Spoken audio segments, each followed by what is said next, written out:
नमस्ते बच्चों, my self Jaiswal sir.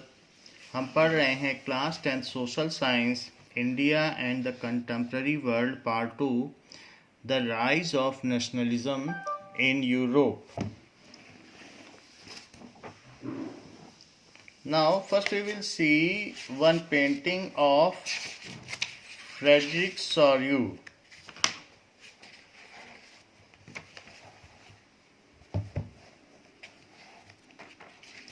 This painting was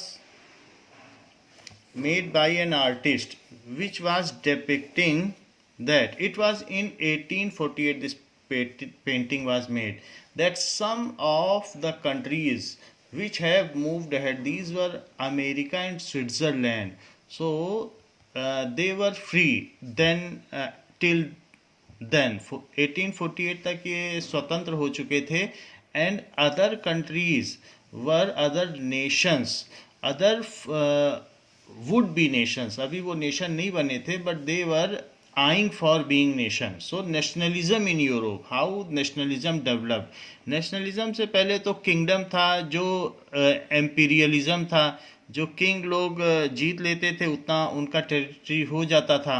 but the concept that nationalism, that it is our mother nation और father nation, this has developed within the mind of people along with the democracy. So the idea of democracy was given by some of the philosophers, and that was adhered and became popular among the people.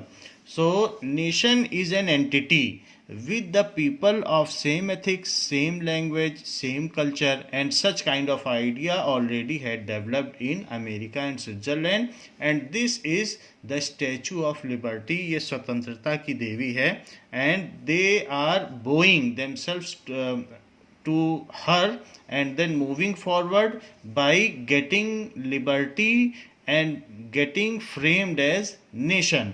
So ये दोनों आगे निकल गए हैं, बाकी लोग nation बनने के लिए इसके सामने से गुजरते जा रहे हैं. इनमें से एक जो थर्ड नेशन है यहाँ पर दिखाया जा रहा है कि इसमें फ्रांस भी है. सो फ्रांस भी आएगा, फिर जर्मनी आएगा, इस तरीके से ये कंट्रीज़ हैं. इसमें there are angels who are giving their blessings them, and it is also written that fraternity, इनके बीच में एक भाईचारा है, brotherhood, such kind of thing will develop if the nationhood will develop. The remains of the imperialistic power, so that is aristocrats, are lying here. That means no more imperialism is now needed. So such kind of vision or imagination was depicted by Frederick Soriu, which came true eventually. So we will learn कि किस तरीके से सबसे पहले France में nationalism आया, फिर हम उसके बाद देखेंगे जर्मनी में कैसे आया, फिर इटली में कैसे आया, रशिया में कैसे आया, इंग्लैंड में कैसे आया. So there are some these main countries, इसमें हम देखेंगे और भी देखेंगे. And what were the problems while becoming a nation in such countries. राष्ट्रवाद का उदय होते होते उनमें क्या समस्याएं आई, and how the poor people and women got franchise, that is universal एजेंट फ्रेंचाइजी, उनको वोट देने का अधिकार कैसे मिला, how they got their basic freedom rights, right of property, that we will see, and how the nation was depicted as a frame of motherhood, and what were the nations associated with symbol.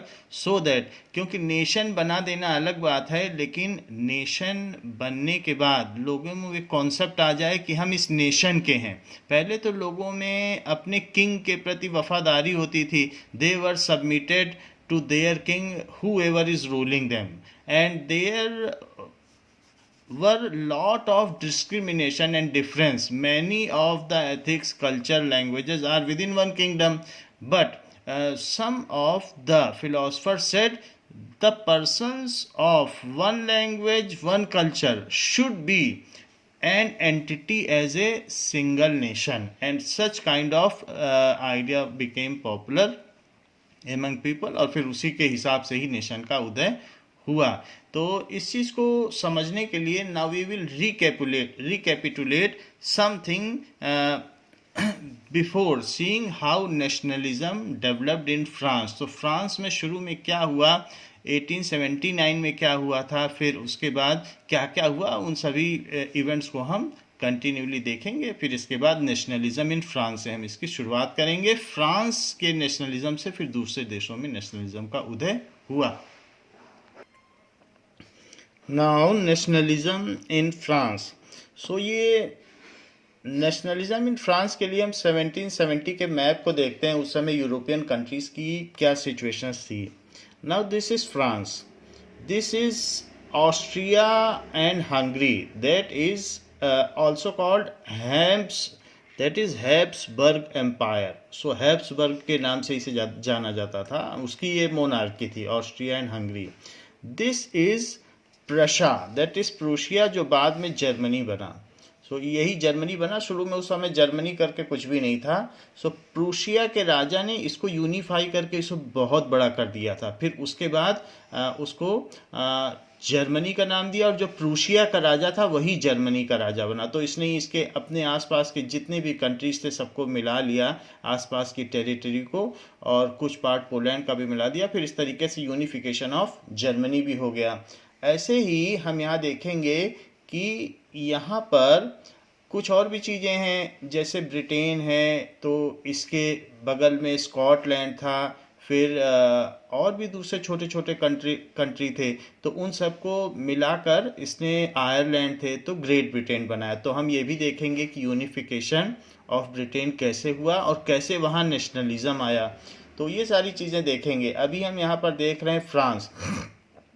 तो France के Lewis 16 ने यहाँ की Austria की एक queen से शादी कर ली, एंटोनी, दैट इज मैरी एंटोनेटी से शादी कर ली। तो फ्रांस में लुईस 16 ने इससे शादी कर ली, 1774 की बात है। तो उस समय मैरिज हो गई दोनों की। अच्छा, इसकी तो उस समय एरिस्टोक्रेसी थी। एरिस्टोक्रेसी का मतलब जो वहाँ मोनार्की थी, वो सारे राजा एक दूसरे को जानते थे और दे वर सपोर्टिंग ईच अदर, क्योंकि उनमें आपस में मैरिज हुआ करती थी या कुछ ना कुछ ऐसे रिलेशंस थे जिसकी वजह से वो एक दूसरे को सपोर्ट करते थे। तो now we are learning about the nationalism in France. और यहाँ पर भी आप ये देखेंगे कि दीज आर सार्डिनिया, पिटमॉन्ड हैं और दूसरे और भी जो कंट्रीज़ हैं जिसमें से कुछ ऑटोमन एम्पायर के कब्जे में हैं। इसी तरीके से यहाँ आप देख लीजिए कि कुछ यहाँ पर दीज आर द स्टेट्स जो अलग अलग लोगों के कब्जे में हैं। कुछ तो ऑस्ट्रिया के ही पावर में है और कुछ सेंटर में पोप के पावर में है, दैट इज़ रोमन। और इस तरीके से ये रोमन साम्राज्य था, रोम, और ये Ottoman, that is Islamic countries के खलीफा के उस पे थे। तो सार्डिनिया पिटमन के वो सैमुअल टू ने फिर बाद में इन सब को अपने कब्जे में कर लिया। और इस तरीके से हम ये भी देखेंगे कि कैसे यूनिफिकेशन ऑफ इटली हुआ।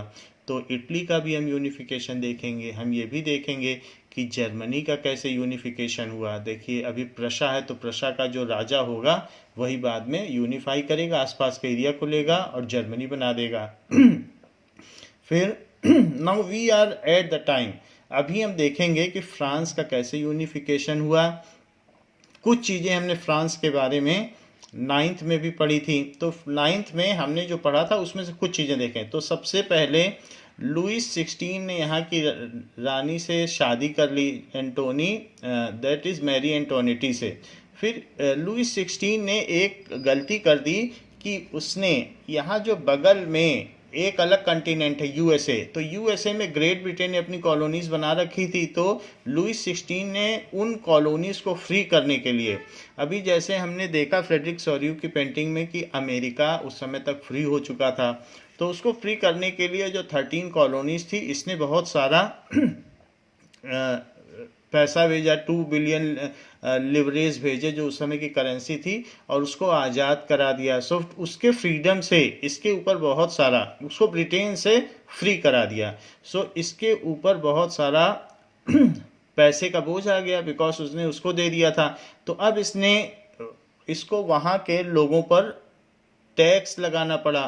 तो फ्रांस का जो राजा था लुइस 16, ये सीधे टैक्स नहीं लगा सकता था वहाँ के लोगों पर। वैसे तो इसने इसको दिया यूएसए को आज़ाद कराने के लिए पैसा, तो अब इस पर मनी का क्राइसिस होगा, फाइनेंशियल क्राइसिस हो गया। तो टैक्स लगाने के लिए उसने वहाँ की जो नेशनल काउंसिल थी उसकी बैठक बुलाई।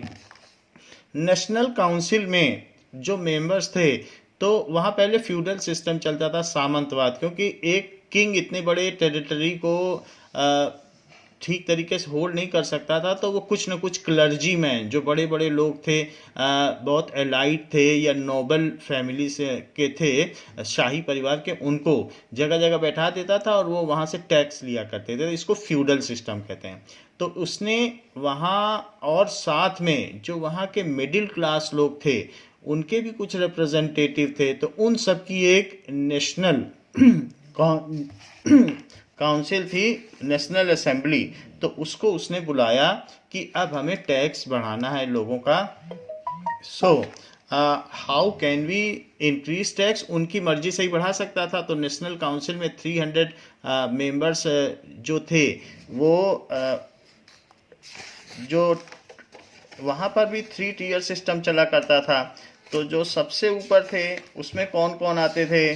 जो चर्च से संबंधित लोग थे वो सबसे ऊपर आते थे, और बीच में एरिस्टोक्रेट्स आते थे, और थर्ड में जो आर्टिजन्स थे या मिडिल क्लास में जो वर्कर्स थे वो सब आते थे। उसमें भी जो हायर वाले थे उनके रिप्रेजेंटेटिव, और साथ में पोप के रिप्रेजेंटेटिव और एरिस्टोक्रेट, वो सारे आए। तो लुइस 16 ने उनकी एक सभा बुलाई कि हमें लोगों पर टैक्स बढ़ाना है। बट जो वहाँ पर, now this is the picture of Louis 16, who was the last king of France before falling monarchy in France. Now this was the meeting which was called by Louis 16, in which clergyman and nobilities, clergy का मतलब पादरी लोग, जिनको कुछ नहीं करना पड़ता था, इनके पास लार्ज लैंड थी, और जो नोबिलिटीज शाही लोग थे वो इनकी अनुमति से ही सरकार चलाते थे या जो भी मोनार्की चलाते थे। और कुछ लोग थे जो पीछे खड़े हुए हैं, these are the upper class higher tax payer. तो इनके 600 मेंबर्स थे, इन दोनों के 300 मेंबर्स थे, बट इन सबको 1 वोट का राइट था। तो 600 मेंबर्स इनके, और इनके हाथों में 40,000 लेटर थे, 40,000 लेटर्स, जो लोअर क्लास थे, जो टैक्स नहीं पे करते थे, जो पुअर पीजेंट्स थे, आर्टिजन्स थे, कि उनकी भी बात यहाँ सुनी जा सके। सो इन लोगों ने मांग की कि हमारे नंबर ज़्यादा हैं and we are representing the whole population of France, so they were demanding that each person should be given, each council member is to be given 1 vote 1 person right। ऐसा नहीं होना चाहिए कि फर्स्ट ईयर को 1 vote, second year को 1 vote और third year को 1 vote, ऐसा नहीं होना चाहिए। क्योंकि ऐसे केस में ये दोनों तो ऐसे हैं जिनको फ़ायदा मिलता है टैक्स का सीधा सीधा, तो ये लोग तो सीधा बोल देंगे टैक्स बढ़ा दो और इन्हें टैक्स देना पड़ेगा। तो उन्होंने कहा जितने पर्सन्स हैं उनके वेटेज के हिसाब से हमारे 600 हैं तो हमारे 600 वोट्स होने चाहिए, ऐसा नहीं कि फर्स्ट ईयर को 1, सेकंड ईयर को 1 और थर्ड ईयर को। तो लुइस 16 ये बैठा हुआ है, इसने ये बात नहीं मानी कि no, whatever the system is in process that will run. तो फिर ये लोग वहाँ से चले गए और इन लोगों ने फिर अपनी एक अलग वहाँ पर असेंबली बनाई। वहाँ पर तुरंत ये लोग वॉक आउट कर गए कि हम आपकी बात नहीं मानते हैं। वहाँ से जाने के बाद ये लोग तुरंत टेनिस कोर्ट में वहाँ सब एक साथ आए और वहाँ पर कलेक्टिवली असेंबली की, और उन्होंने फिर अपना एक कॉन्स्टिट्यूशन बनाया। So this tennis court was in Versailles. So Versailles city में टेनिस कोर्ट था, वहाँ ये असेंबल हुए। वहीं पर ही वर्सलीज में ही असेंबली की गई थी जो अभी हमने आपको दिखाया।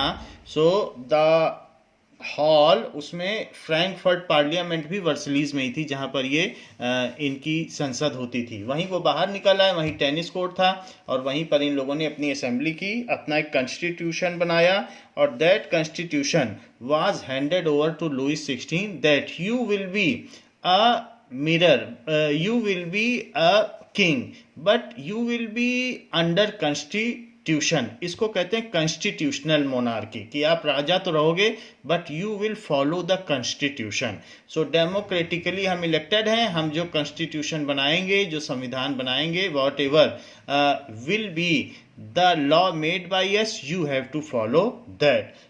But you have the right, इन्होंने एक गलती कर दी, you have the right that you whenever you want you can dismiss us and there will be new voting, new elections and we will be elected again। ये लेकिन जितने भी लोग थे ये हायर टैक्स पेयर्स थे और ये लोअर पुअर आर्टिजन्स को या पीजेंट्स को रिप्रेजेंट नहीं करते थे। फ्रांस में दो तरीके के रिवोल्यूशन हुए हैं, एक मिडिल क्लास का, जो एलाइट मिडिल क्लास है उसका रिवोल्यूशन हुआ है, ये उन्हीं का है, और एक जैकोबिन्स का हुआ है, जो लोअर हैं, जो जिनको खाने पीने को ठीक से नहीं मिलता था, तो ये अभी एलाइट मिडिल क्लास का रिवोल्यूशन है। ये चाहते थे इनको पॉलिटिकल पावर मिले या इनके जो भी आइटम्स जाते हैं, प्रोडक्ट्स, उन पर एक्साइज ड्यूटी न लगे, जो कर लगता है एक सीमा से दूसरी जगह जाने पे, तो वो ड्यूटी वो हटवाना चाहते थे। तो इसलिए ये इंटरेस्टेड थे कि इनको भी पावर मिले। Now as we have seen this National Assembly was, ये नेशनल असेंबली जो ऐसे लोग थे जो ना नोबेलिटीज थे ना क्लर्जी मैन थे। क्लर्जी मैन पादरी लोग होते हैं और नोबेलिटीज का मतलब शाही परिवार के लोग और सामंत लोग, जो फ्यूडल सिस्टम होता है, हमने बताया आपको कि राजा लोग अब कुछ नोबेलिटीज को भेज देते हैं जगह जगह कि वो टैक्स कलेक्ट करें। तो ये फ्यूडल सिस्टम को ख़त्म करने के लिए यहाँ पर आए थे वर्सलीज में, टेनिस कोर्ट में। वहाँ से तुरंत निकले थे फ्रैंकफर्ट पार्लियामेंट से और फिर यहाँ इकट्ठा हो गए। इन्होंने बताया कि जो फ्यूडल सिस्टम है, जो वहाँ का सामंत है, उसको कुछ इस तरीके से दिखाया गया था कि वो पैसा लेता है और बैठा रहता है लोगों का, और एक गरीब किसान उसको सब कुछ दे देता है तब भी वो संतुष्ट नहीं होता है। सो दे वर wanting that there should be no privilege on basis of birthright and that is meritocracy होनी चाहिए, जो मेरिट, एरिस्टोक्रेसी भी नहीं होनी चाहिए कि जो नोबेलिटीज़ हैं वही राज्य करें, तो उसको तो ये हटाना चाहते थे। फिर कॉन्स्टिट्यूशन भी चाहते थे और मेरिटोक्रेसी चाहते थे कि मेरिट के बेसिस पर आगे लोग बढ़ें, और फ्यूडल सिस्टम को तो ये हटाना ही चाहते थे, सामंतों को हटाना चाहते थे, और क्लर्जी पर्सन को कोई भी टैक्स ना दिया जाए, क्योंकि क्लर्जी पर्सन भी उस टैक्स का एक हिस्सा लेते थे, वो कुछ करते नहीं थे, पादरी लोग, फादर्स लोग, जो चर्च के लोग थे। So they were wanting this. At similar time, जब ये लोग अपना कॉन्स्टिट्यूशन ड्राफ्ट कर रहे थे, इन्होंने अपना कॉन्स्टिट्यूशन ड्राफ्ट कर लिया, उसमें कुछ नेसेसरी सिंबल्स थे और बताया गया कि किस किस तरीके से यहाँ पर वो इसके सिंबल्स आप लोगों ने 9th में पढ़े हुए हैं, और ये कॉन्स्टिट्यूशन है कि इस तरीके से होगा। फ्रांस को ली पैट्री कहा जाएगा कि वो फादरलैंड है, और ली सिटोयन, वहाँ के लोगों को सिटीजन माना जाएगा। सबसे पहले ये टर्म यहीं से क्वाइन हुआ था, यहीं के कॉन्स्टिट्यूशन ने, जो नेशनल असेंबली ने बनाया था। और अभी भी हम लोग जो पूरे वर्ल्ड के लोग हैं सिटीजन मानते हैं किसी भी नेशन के लोगों को। तो ये सारा इसी में कॉन्स्टिट्यूशन ड्राफ्ट किया गया था। तो ऐसे तो लुईस 16 उस कॉन्स्टिट्यूशन को मानने वाला नहीं था, लेकिन जिस समय कॉन्स्टिट्यूशन बना रहे थे तो बहुत सारे, विंटर का टाइम था और बहुत सारे लोगों ने जिनको खाना नहीं मिल रहा था, तो उन्होंने वर्सलीज के फ्रैंकफर्ट पार्लियामेंट पर और लुईस 16 के घर पर हमला कर दिया। सो उसके लिए किंग ने अपने ट्रूप्स भेजे, but Louis XVI has understood that we cannot suppress the demand of National Assembly simply. So he agreed to the points of the Constitution and agreed to rule on them कि ठीक है इस पर rule किया जाएगा। लेकिन उसको जो एक पावर मिली थी कि वो जब भी चाहे इस नेशनल असेंबली को भंग कर सकता है, तो उसने कई बार 28 डेज में ही भंग कर दिया। तो उसने थोड़े थोड़े दिनों में किया। तो ये नेशनल असेंबली की जो विश्वसनीयता थी, so the credibility of national assembly had day to day reduced, so ये रिड्यूस होती चली गई। And national assembly was upper middle class, ये वो लोग थे जो टैक्स पेयर्स थे, और टैक्स पेयर्स में भी जो हायर ब्रैकेट में टैक्स पेयर थे वही इलेक्टेड मेंबर्स थे। तो Y they will look for the landless, why they will look for the peasants and poor artisans? So the poor artisans अब तक ये समझ चुके थे कि नेशनल असेंबली के लोग उनके लिए कुछ करना नहीं चाहते हैं। Now Louis XVI though has signed the secret negotiation with National Assembly that he will delegate some of its power to National Assembly, that right of making constitution, and he will obey the constitution। लेकिन हमने आपको बताया कि सारे king कहीं न कहीं एक दूसरे से कनेक्टेड थे और उनमें शादी विवाह हुआ करते थे। तो उसने प्रूशिया के राजा से, जो कि अभी जर्मनी है, उससे मदद लेकर वहाँ की आर्मी और ट्रूप्स को लेकर उसने जो रिवोल्टर्स थे उन पर अटैक कर दिया। नाउ नेशनल असेंबली के लोगों को जब ये जानकारी मिली कि नेशनल असेंबली को ये डिसमेंटल करने के लिए इसने प्रूशिया यानी जर्मनी से ट्रूप्स मंगा लिए हैं, तो नेशनल असेंबली ने लोगों में ये अपील किया कि हम एक अपनी अलग आर्मी बनाएंगे और ये प्रूशिया से जो वहाँ की आर्मी आ रही है और लुई 16 की जो वहाँ की उस कंट्री की फ्रांस की आर्मी थी उनसे हम लड़ाई करेंगे। सो वहाँ के बहुत सारे वॉलंटियर्स ने, जो आर्टिजन्स थे जिनको खाने पीने का भी नहीं था, जो लोअर मिडिल क्लास थे, उन्होंने उसको इमीडिएटली ज्वाइन कर लिया। And the song that is Marseillaise उनके बीच में गाया गया। मार्सेलीज इस सॉन्ग का नाम इसलिए पड़ा है क्योंकि सबसे पहले इस गाने को वहाँ पर मार्सेलीज प्लेस पर गाया गया था, तो आज मार्सेलीज वहाँ का राष्ट्रगान है, इट इज़ नेशनल एंथम। तो सबसे पहले जो लोअर मिडिल क्लास थे उन्होंने उस सॉन्ग को गाते हुए नेशनल असेंबली के लोगों के साथ और अपर मिडिल क्लास के साथ हैंड टू हैंड मिलाकर उस ट्रूप से लड़ाई की। And there was a fight between the aristocrats and the common man.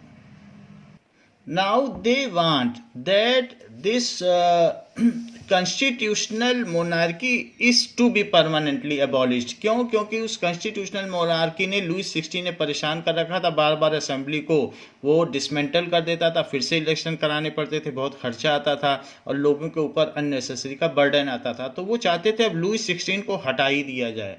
So for abolition of constitutional monarchy and lower middle class अभी तक ये भी जान चुका था कि ये जो अपर मिडिल क्लास है वो उसकी मांगों को वहाँ नहीं रखेंगे, क्योंकि they were there for their own benefits and why they will may have concern about the lower middle class. तो लोअर मिडिल क्लास ने अपनी अलग से मीटिंग बनाने लगे और अलग से अपना क्लब बनाने लगे। इस तरीके के क्लब को जैकोबिन क्लब कहा जाने लगा। सो ये नी ब्रीचर्स थे, तो ये घुटने तक की अपनी पोशाक, स्ट्रिप्ड पोशाक पहनते थे। इन्होंने अपनी एक अलग पहचान बनाई, इनको जैकोबिन्स कहा जाता था।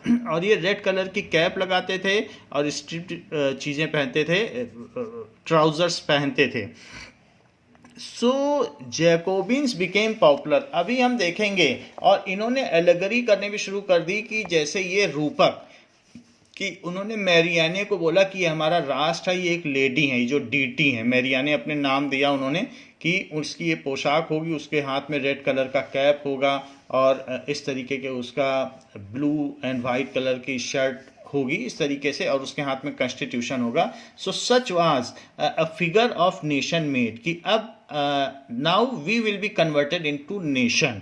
So in such a manner जो जैकोबिन्स थे, जो लोअर पुअर पर्सन्स थे, उन्होंने अपने क्लब बनाने शुरू कर दिए because they have lost faith in national assembly कि नेशनल असेंबली ने लुई 16 को ही पावर दे रखी है और वो कुछ कर नहीं पा रहा है। और जो जैकोबिन्स थे इनमें एक इनका लीडर था, दैट इज मैक्सिमिलियन रॉबेस्परे। सो उसने इनको लीड किया और अल्टीमेटली जैकोबिन्स ने जगह जगह अटैक कर दिया एंड इन्होंने किंग के पैलेस पे अटैक कर दिया, मैसेकर्ड द किंग्स गार्ड, राजा के गार्ड को मार डाला और किंग को होस्टेज बनाकर रखा कई घंटों तक।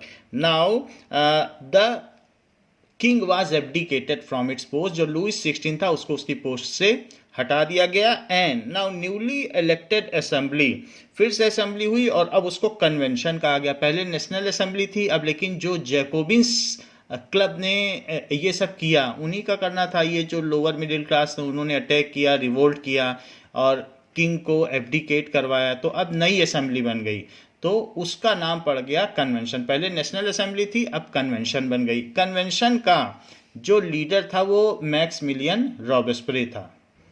इस तरीके का सेलिब्रेशन किया जाता था। और उस गवर्नमेंट को जिसको हम कन्वेंशन कह रहे हैं, that is revolutionary government, that was revolutionary government. वो हॉलो स्क्वायर बनाते थे जिसमें बहुत सारे जो उसके मेंबर्स थे वो सब होते थे, और कोई ना कोई एक ऐसा सिंबल जो डिसमेंटल किया जा सके, रोम या और कहीं का रोमन सिंबल या कहीं का भी, वो ले करके उस पर सेलिब्रेशंस करते थे।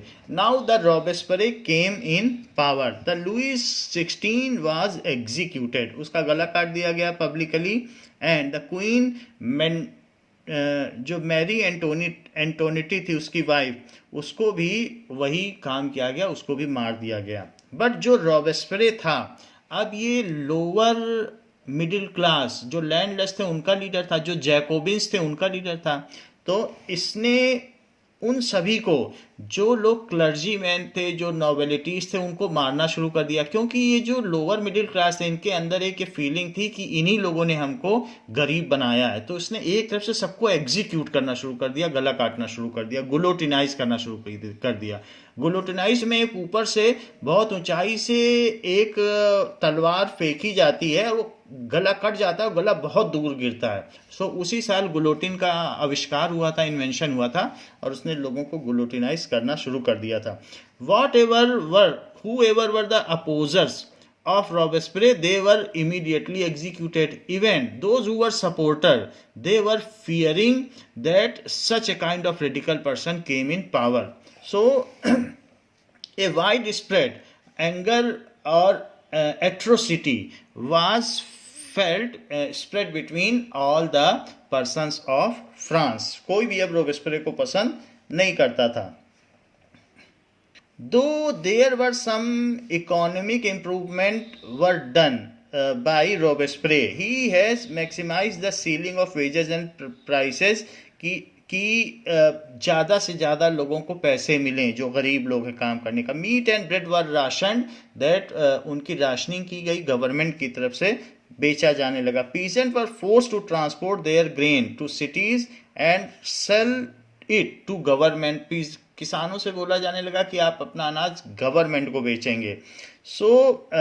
The use of more explosive white flour, गेहूं खाना मना हो गया था। All citizens are required to eat the equality bread, जो एक जैसी ब्रेड थी वही सब लोगों को खाना था। तो इस तरीके से कुछ उसने इम्प्रूवमेंट भी किए। But he was a terror and such a era was called reign of terror, that is 93 से 94, 1793 से 1794 तक reign of terror कहा जाने लगा। Now the court ultimately in 1794 convicted him for all the crimes and guillotinized Robespierre को भी गुलोटिनाइज कर दिया गया। फिर इसके बाद फिर से पावर अब नेशनल असेंबली के पास आ गई। नेशनल असेंबली को फिर से चांस मिल गया कि जैकोबिन्स को हटा दिया गया, अब उसने डायरेक्टर्स बना दिए, डायरेक्टरी रूल्स। इसके पहले जैकोबिन्स रूल था। देखिए कैसे रूलिंग हुई है। लुइस 16 का रूल हुआ, फिर नेशनल असेंबली विद लुइस 16 जिसको कि कॉन्स्टिट्यूशनल मोनार्की कहा गया, फिर उसके बाद जैकोबिन्स का रूल हो गया, फिर उसके बाद अब फिर से अब जो रूल हुआ नेशनल असेंबली का है, लेकिन अब उसने दैट इज डायरेक्टरी बना दी। डायरेक्टरी में 5 मेंबर्स थे, तो जिससे कि एक मेंबर सिंगल होगा तो वो एब्सोल्यूटिज्म हो जाएगा, वो जो चाहेगा वो करेगा। तो डायरेक्टरी में देयर वर 5 मेंबर्स जो आपस में एक दूसरे से कंसेंट करके किसी रूल को पास करते थे। तो नेशनल असेंबली ने 5 लोगों में इक्वली पावर डेलीगेट कर दी थी। But directory also could not run longer, directory भी बहुत दिनों तक सक्सेसफुली रन नहीं कर सकी। और ऐसे समय में नाउ मिलिट्री को पावर मिल गई, क्योंकि अब असेंबली जो कॉन्स्टिट्यूशनल सिस्टम था वो रन नहीं कर रहा था, तो मिलिट्री को ऐसे समय में पावर मिल गई। तो नेपोलियन बोनापार्ट, वो एक कारपोरल था जो फ्रेंच मिलिट्री लीडर था, ओरिजिनली वो एक इटालियन था, लेकिन फ्रेंच मिलिट्री में वो शामिल था और कारपोरल के रैंक पर था। सो वो धीरे धीरे अपने आप को ऊंचा उठाने लगा, and he was such a brave and decision making army person that he has fired bullets on the persons who were revolting. So such a daring act made him popular among the military. उसने किसी से ऊपर के officer से consent भी नहीं ली और revolt को उसने फायर करके दबा दिया था। उससे उस नेपोलियन को बहुत पॉपुलैरिटी मिली थी। तो धीरे धीरे वो कारपोरल के रैंक से ऊंचा उठते गया, and ultimately he became the top of the leader of military, and Napoleon Bonaparte acquired all power from directory to himself. उस समय फिर अब मिलिट्री के हाथ में पावर आ गई। नेपोलियन बोनापार्ट ने फिर नेशनलिज्म अब खत्म हो चुका था, क्योंकि डायरेक्टरी के बाद से जब उसने मिलिट्री ने पावर ले ली, तो मिलिट्री तो एग्रेशन पर विश्वास करती है, युद्ध में विश्वास करती है, कन्फाइंड टेरिटरी पर विश्वास नहीं करती है। बट नेशन चलता है कि कन्फाइंड टेरिटरी है, उसको डीटी मानते हैं। तो जैसे ही नेपोलियन के हाथ में पावर आई, तो उसने सबसे पहले ही has conquered much of the Europe के बहुत सारे कंट्रीज को उसने कॉन्कर कर लिया, एंड उसने 87 में इटली पर अटैक किया।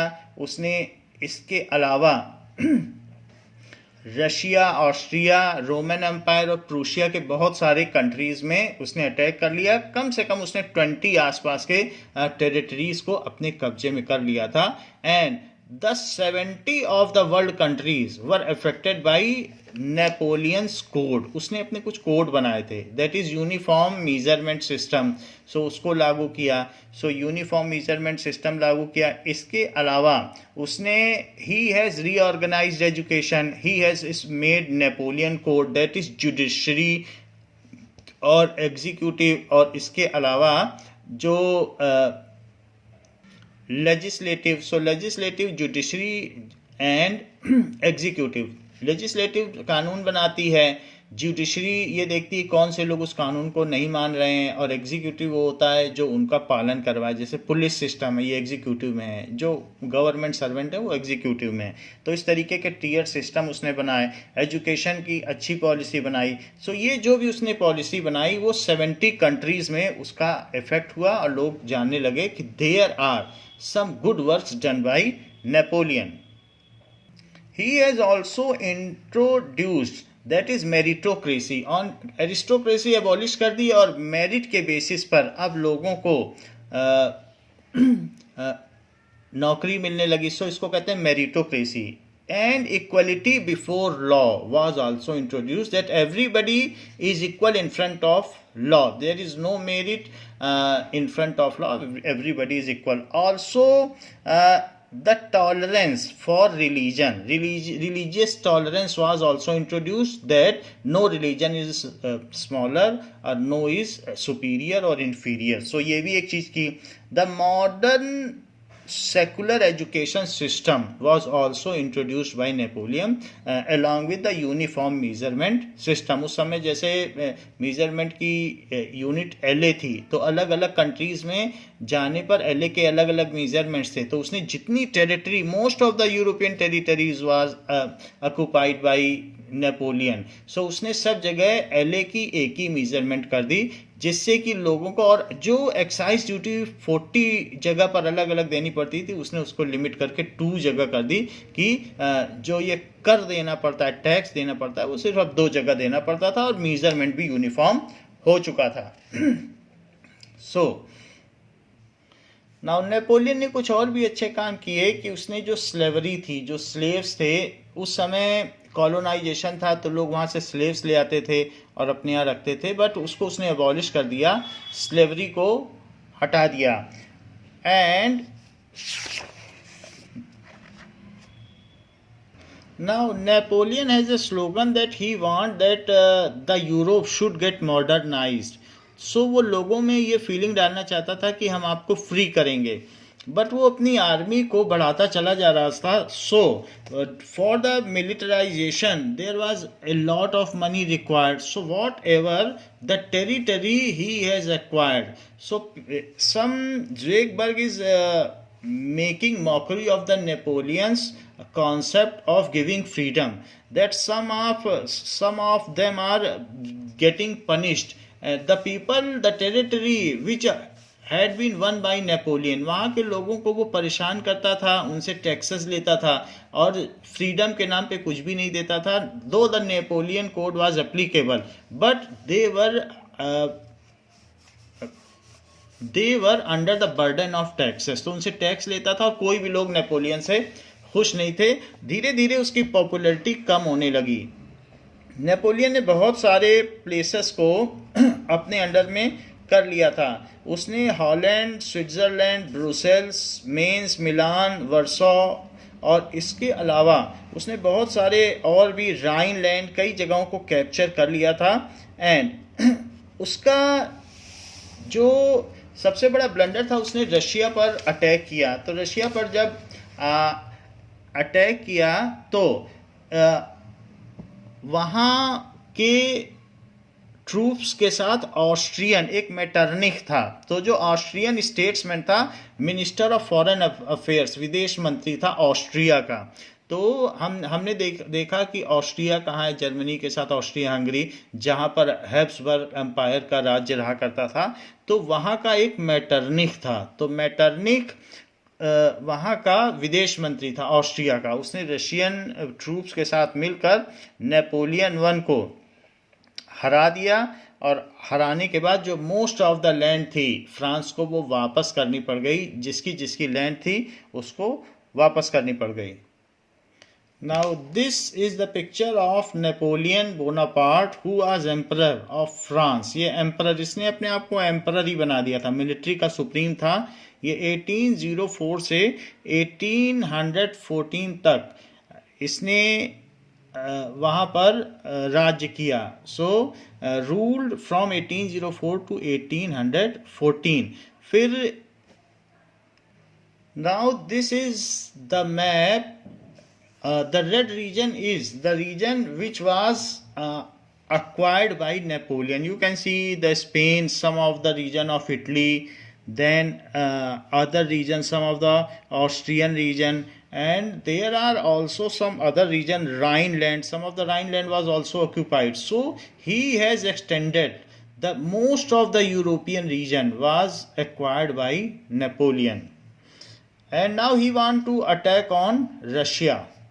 सो कुछ लीडर्स थे जैसे प्रूशिया, जर्मनी, ऑस्ट्रिया में मैंने आपको बताया कि वॉन मेटरनिक जो यहाँ के विदेश मंत्री थे. इसके अलावा रशिया और ब्रिटेन, इन चारों कंट्रीज़ ने मिलकर इस पर अटैक किया और उस अटैक के बाद नेपोलियन बोनापार्ट डिफीट हो गया और उसको ट्रीटी ऑफ वियना साइन करनी पड़ी, जिसमें इसके जितने भी इम्प्रूवमेंट्स थे, मॉडर्नाइजेशन थे, सबको अंडू कर दिया गया. इससे जीती हुई सारी टेरिटरीज वापस ले ली गई और इसके ऊपर जो इंटरनेशनल बाउंड्रीज बिठा दी गई. तो बहुत सारी चीज़ें हुई. फिर से इसका जो फ्रांस था, जो एक्सटेंशन था, वो कन्फाइन हो गया और मिलिट्री रूल यहाँ अब ख़त्म हो गया. So this picture is showing that how Napoleon Bonaparte, it is a postman and it is losing most of its letters. These letters symbolize that most of the land, जैसे Rhineland, Spain या और भी जो दूसरे area जो इसने जीते थे, कैसे कैसे इसे सब छोड़ने पड़ रहे हैं और फिर से वापस आना पड़ रहा है. There was one more important incident जो बीच में रह गई थी कि जैकोबिन्स ने कैसे, ये कैसल सिटी में एक प्लेस था, वहाँ पर एक बास्टील की जेल थी जो कि एक फोर्ट्रेस टाइप थी, छोटा सा किला टाइप. वहाँ पर 7 कैदी थे. तो उनके ऊपर कैसे जैकोबिन्स ने, जो लोअर मिडिल क्लास के लोगों ने थे, कैसे अटैक किया और वहाँ से सारे आर्म्स लूट लिए और फिर यहाँ के जो स्टोन्स थे वो मार्केट में बेचे गए, इस सिंबलाइज करने के लिए कि now again the democracy is coming back. Demos का मतलब पीपल, सो डेमोक्रेसी मतलब rule of people. After Napoleon's Bonaparte defeat, जब नेपोलियन की डिफीट हो गई तो ये माना जाने लगा कि ये जो डेमोक्रेटिक पॉलिसी है ये इतनी सक्सेसफुल नहीं है। एंड नेपोलियन बोनापार्ट को नेपोलियन वन भी कहा जाता है, नेपोलियन टू तो इतना फेमस नहीं हुआ, तो नेपोलियन वन करके भी आप कह सकते हैं। तो वहाँ कंजर्वेटिव रिजाइन अब इस्टेब्लिश हुई। कंजर्वेटिव रिजाइन ये सोचती थी कि राजा को तो रहना चाहिए और धीरे धीरे ही मॉडर्नाइजेशन होना चाहिए, मॉडर्नाइजेशन भी होना चाहिए, because they have taken the test of modernization and they were happy whatever was the modernization done by Napoleon. So there are different types of persons. एक होते हैं radicals, radical group, they are stick to single thing, कि वो किसी एक चीज पर चलते हैं कि ये होना चाहिए, कट्टरपंथी। सो रेडिकल ग्रुप अलग है कि वो एक ही चीज पर चलेगा कि ये ऐसा होना चाहिए, उनका कोई कॉन्सेप्ट हो सकता है। जैसे आप कह सकते हैं कि कार्ल मार्क्स का कॉन्सेप्ट है कि सोशलिज्म, कि सारी जो फैक्ट्री है वो उसके मालिकों से लूट लो और जो उसके श्रमिकों में बांट दो, इसको कहते हैं कम्युनिस्ट। तो कार्ल मार्क्स ने ही ये कम्युनिस्ट चलाई थी, जो बाद में रशिया में लेनिन ने इसको मार्केटाइज किया, फिर उसके लेनिन के मरने के बाद स्टालिन ने किया। तो इस तरीके से कार्ल मार्क्स की अपनी है। तो जो रेडिकल्स होते हैं वो किसी एक पर्टिकुलर सिस्टम पर चलते हैं। जैसे आप कह सकते हैं कि जो फासिस्ट हैं, जो हिटलर के मानने वाले थे, जो नाजी थे, वो भी रेडिकल्स थे। वो किसी एक चीज़ को मानते हैं, फिर उसके लिए चाहे किसी को मारना क्यों ना पड़ जाए। दूसरे क्या होते हैं? लिबरल्स। लिबरल्स का मतलब वॉट एवर मॉडर्नाइजेशन आ रहा है दे रेडिली एक्सेप्ट इट। सो वो एक्सेप्ट करते जाते हैं जो जो चेंज हो। एक होता है रेडिकल, वो चेंज नहीं पसंद करते हैं, वो जैसा चल रहा है वैसा चलता रहे। और एक कंजर्वेटिव होते हैं। कंजर्वेटिव का मतलब है कि they want change but they want slowly slowly changes to be, धीरे धीरे चेंज होना चाहिए, अलग अलग, जल्दी नहीं होना चाहिए। तो हमने आपको बताया लिबरल्स होते हैं कि ठीक है, जो चेंज हो रहा है, अगर राजा को जाना चाहिए और डेमोक्रेसी आनी चाहिए तो आ जाए। दूसरा रेडिकल्स, वो अपने एक उनका पर्टिकुलर कॉन्सेप्ट होता है, उस पर चलते हैं। तीसरे कंजर्वेटिव हैं। तो ये कंजर्वेटिव रिजाइम इस्टेब्लिश हो गया। कंजर्वेटिव, अब नेपोलियन के हारने के बाद कंजर्वेटिव रिजाइम इस्टेब्लिश हो गया। जो ऑटोक्रेटिक था वो भी ज़्यादा चेंजेस के पक्ष में नहीं था। वो कहता था लोग जितनी देर बैठना चाहें बैठें, लेकिन उनको बोलने की स्वतंत्रता नहीं है। सो सच काइंड ऑफ प्रेस में सेंसरशिप लगा दी गई और सारी चीज़ें हुई। सो ये सारी चीज़ें धीरे धीरे होने लगी। लेकिन लोग इस कंजर्वेटिव रिजाइम से हैप्पी नहीं थे। 1815 की बात है, नेपोलियन 1814 में हार गया था, फिर कंजर्वेटिव रिजाइम फ्रांस में आया। फिर लोगों ने, एक गुसीपी मजीनी था, तो उन्होंने अपने अलग अलग क्लब बनाना शुरू कर दिया। वो उसका लीडर था और इसका मानना था कि जो ये बात कही गई है फिलोसफर से के द्वारा कि nation is the natural entity of human और as per the basis of their language, ethics, ethnics, culture, it is to be made. तो गुसीपी मजीनी चाहता था जो एक जैसे लोग हैं, एक जैसे लैंग्वेज बोलने वाले, वो एक साथ रहें और उनका नेशन बने। और वो कंजर्वेटिव रिजाइम को पसंद नहीं करता था। तो धीरे धीरे वहाँ सीक्रेट सोसाइटी बनने लगी। सो इसमें गुसीपी मजीनी ने भी ऐसा किया और उसने कुछ इस तरीके से यंग इटली और दूसरी सीक्रेट सोसाइटी बनाने लगा, जिससे कि नेशन वास्तविक रूप में आ जाए। अभी तक कंजर्वेटिव्स थे, अभी तक नेशन अपने ओरिजिनल प्रिस्टाइन फॉर्म में जैसा होना चाहिए था वैसा नहीं था, और लोगों को पूरी फ्रीडम नहीं मिली थी। And they want the freedom because they have tested it earlier also. National assembly के टाइम में भी उन्होंने वोटिंग की, तो ऐसा होने लगा। गुसीपी मजीनी ने धीरे धीरे ऐसी यंग इटली और दूसरी सोसाइटी बनाई। फिर इसके बाद एज ऑफ रिवोल्यूशन शुरू हुआ एंड लोगों ने फिर on the basis of on this concept against revolt करना शुरू कर दिया। रिवोल्यूशनरी फोर्सेस भी अब आगे आने लगी। Now what was the timeline, कैसे कैसे फ्रेंच रिवोल्यूशन हुआ? During 19th century,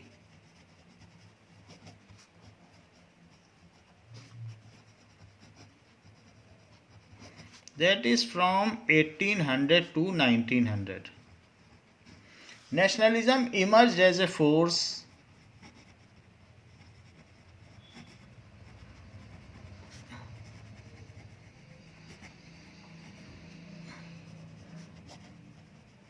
and it resulted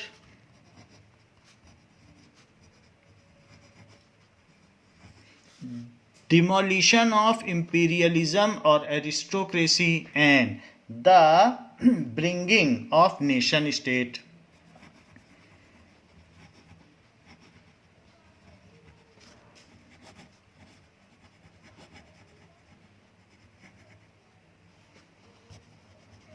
imperialism का मतलब शाही तंत्र या फिर मोनार्की, कहीं पर मोनार्क थे जो अपने मन से जैसा चाहते थे वैसा चलाते थे, मोनार्की। एब्सोल्यूटिज्म, एक ही के पास सारी पावर हो, ये सारा इन सब का हुआ। इसके अलावा फ्यूडल सिस्टम, सामंतवाद, लोग पावर दे देते थे, तो this was also abolished. You can write it abolition, abolish हो गई। And that is feudal system.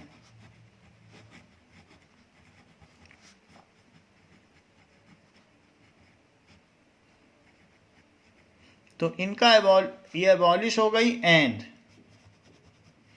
Bringing of emergence of nation state.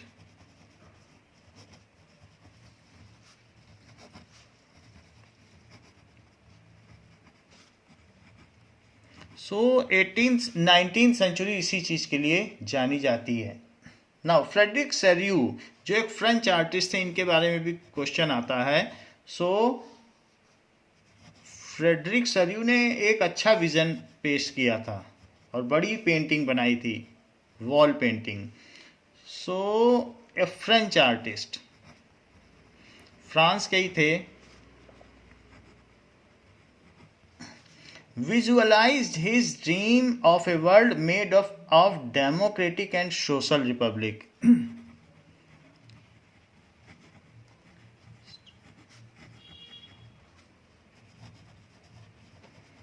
Dream of a world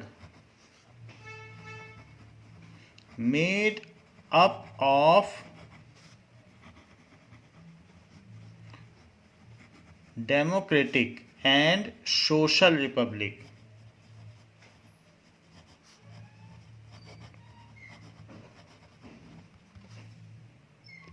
Now there are different meanings.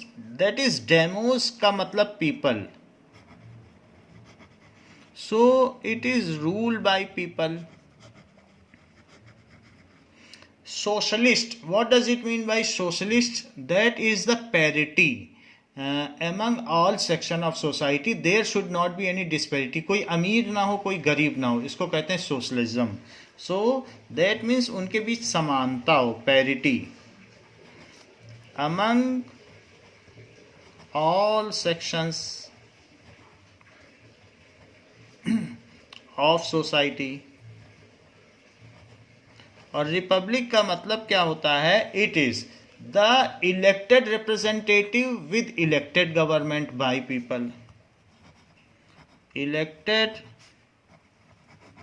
Representative, कोई hierarchical नहीं होना चाहिए कि राजा का बेटा राजा। Elected representative and elected government, elected leader, उसको कहते हैं रिपब्लिक। इंडिया रिपब्लिक है। सो इस तरीके से फ्रेडरिक सेर्यू ने ऐसी पेंटिंग बनाई, तो ऐसा विजन उन्होंने पेश किया। Now the first clear expression of nationalism came into with the French revolution. So France में जब रिवॉल्यूशन हुआ 1789 में, बास्तील की जेल तोड़ी गई, तो उसके बाद वहाँ पर रिवॉल्यूशन वहीं से स्टार्ट हो गया। लोगों ने जेल को तोड़ दिया और उसमें से आर्मामेंट लेने के लिए, और फ्यूडल सिस्टम को, जो वहाँ के सामंत लोग थे, नॉबिलिटीज़ को हटाने के लिए, वहीं से क्लियर कट होने लगा कि लोग भी ऐसा कर सकते हैं। They can revolt against nobilities and monarchy, they can question monarchy. तो 1789 एक बहुत बड़ी इवेंट है जिसको हमने आपको पिक्चर में बताया, और उसके डाक टिकट भी जारी किए गए। सो वो पिक्चर बना हुआ है कि कैसे लोग बास्तील की जेल पर आक्रमण कर रहे हैं, जो कि कैसल में है। Now the political and constitutional change आने लगे उसके बाद। So this date is very important, जिसको कि हमने बताया the first clear expression of nationalism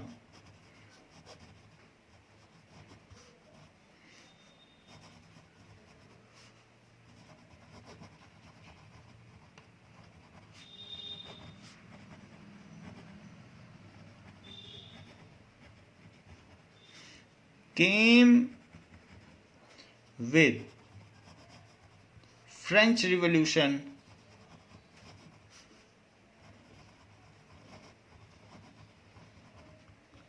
in 1789. So 1789 में फ्रेंच रिवॉल्यूशन सबसे पहले स्टार्ट हुआ. नाउ ये वहाँ पर लोगों ने इन फ्रांस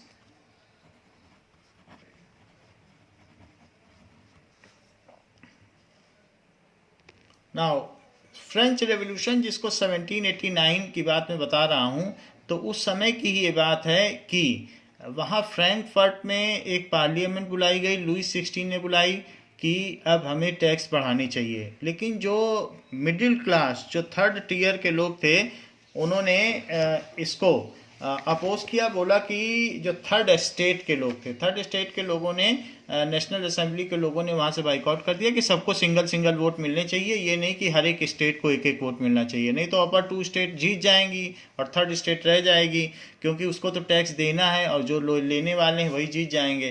तो लुईस ने नहीं माना, लुईस 16 ने, तो ये बाइकआउट कर गए. बाइकआउट करने के बाद इन्होंने वहाँ पर एक टेनिस कोर्ट में, वहीं पर टेनिस कोर्ट में अपनी वर्सलीज में एक सभा की. सो इन दिस असेंबली जिसमें देखा जा रहा है कि उन लोगों ने अपना एक कॉन्स्टिट्यूशन बनाया और फिर उसके बाद अटैक किया गया. तो लोगों ने, दिस नेशनल असेंबली ने लोगों को इंस्पायर किया और ये 89 में ही अटैक किया गया. तो अटैक जब होने लगा, ग्रेन्स लूटे जाने लगे, तो ये फर्स्ट क्लियर कट रिवॉल्यूशन की तारीख है. तो इसमें लुईस को मानना पड़ा और फिर उसने नेशनल असेंबली को मान्यता दे दी. तो ये चीज़ जो हुई है, दैट हैड हैपेंड इन 89. बाकी जो बास्टील की जेल है वो 98 में बाद में अटैक हुआ. जो और लोअर लोगों ने, तो जो पुअरर का रिवॉल्यूशन था वो बाद में हुआ. नाउ सो सबसे पहला रिवॉल्यूशन इन लोगों ने किया कि लुईस 16 को एक कॉन्स्टिट्यूशनल मोनार्की में बदल दिया. Now the French revolutionaries introduced. अब यहाँ पर फ्रेंच रिवोल्यूशन हुआ तो उन्होंने कई चीज़ें इंट्रोड्यूस की. उन्होंने अपना एक कॉन्स्टिट्यूशन बनाया, कॉमन आइडेंटिटी के लिए कुछ सिंबल्स दिए. सो French revolutionaries introduced many measures and practice that could create a sense of common identity among French people. They drafted constitution. किसने ड्राफ्ट किया?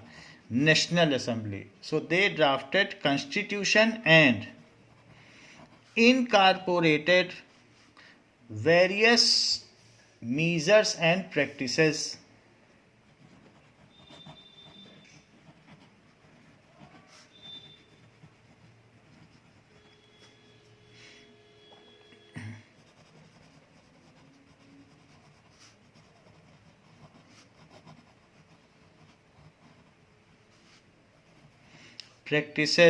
and given national symbols. तो उन्होंने ये काम किया. दे का मतलब है यहाँ national assembly.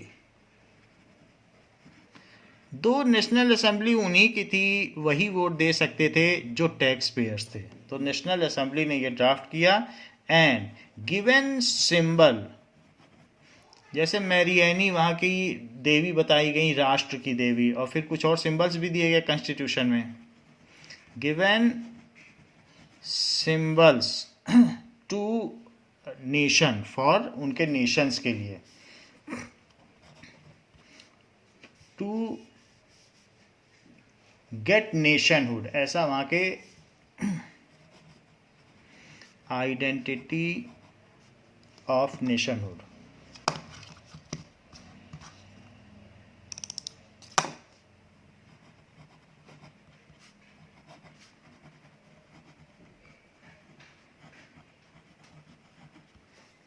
So it was सबसे पहले नेशनल असेंबली ने किया.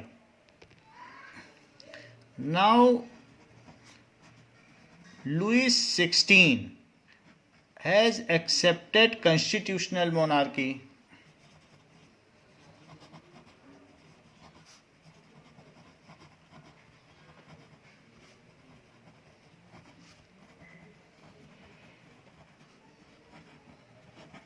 So it was not successful as Louis dismantled many a times National Assembly. It was not successful as Louis XVI dismantled National Assembly many a time. ऐसी भी सभा थी जो 28 days तक भी चली.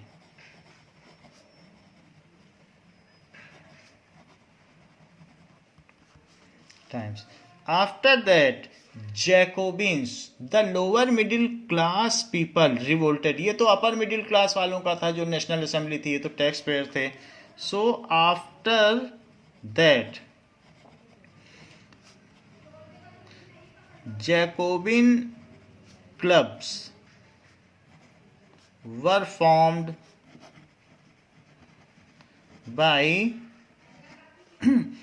lower middle class people. Lower middle class people भी कह सकते हो या lower section of society. Lower section of society.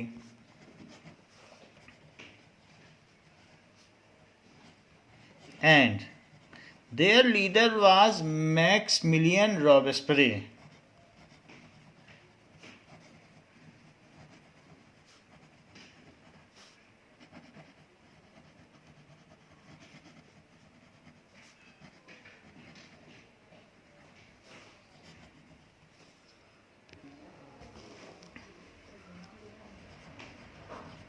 So they attacked on palace.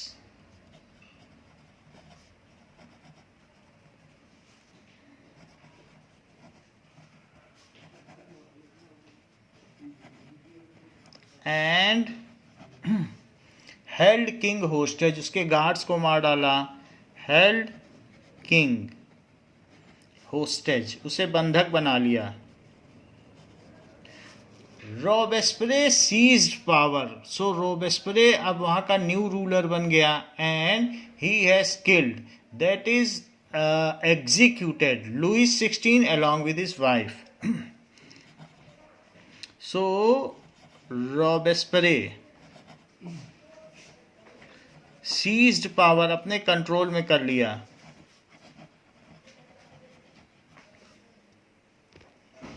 Robespierre seized power and executed Louis XVI and his wife.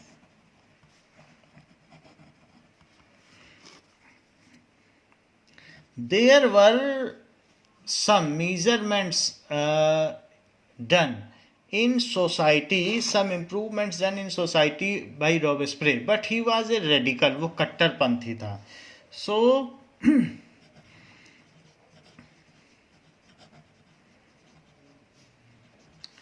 executed most of nobles, सभी nobles को, सभी शाही लोगों को मरवा दिया. इसके अलावा क्लर्जी मैन, पादरियों को भी मरवा दिया. एंड अब जो उसके अपोजिट थे, अपोजर्स को भी मरवा दिया.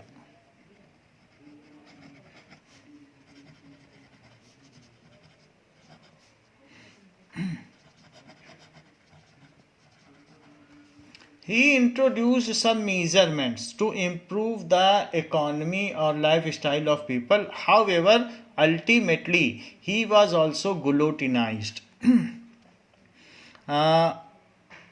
He was guillotinized after 1 year of her reign of terror.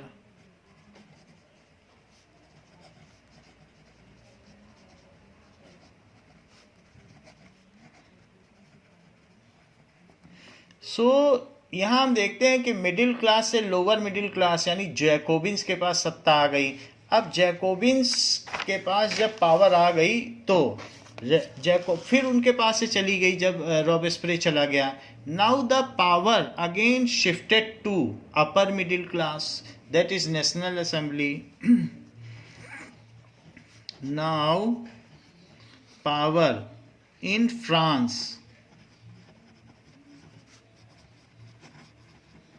again shifted to upper middle class जिसको कि नेशनल असेंबली कहते हैं।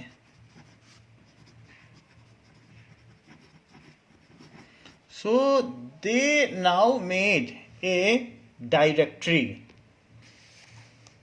So now they made directory rule.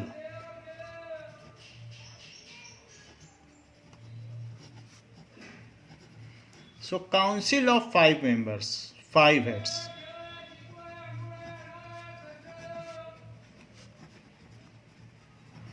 जिससे कि एब्सोल्यूटिज्म चला जाए तो उन्होंने 5 हेड बना दिया। सिंगल पर्सन होगा तो वो कुछ भी कर सकता है।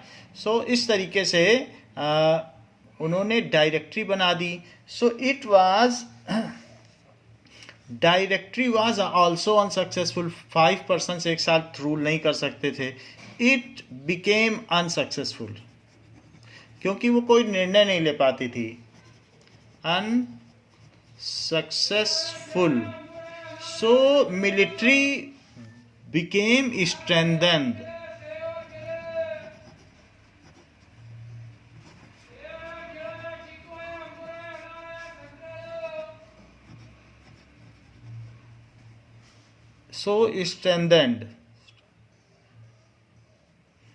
And Napoleon Bonaparte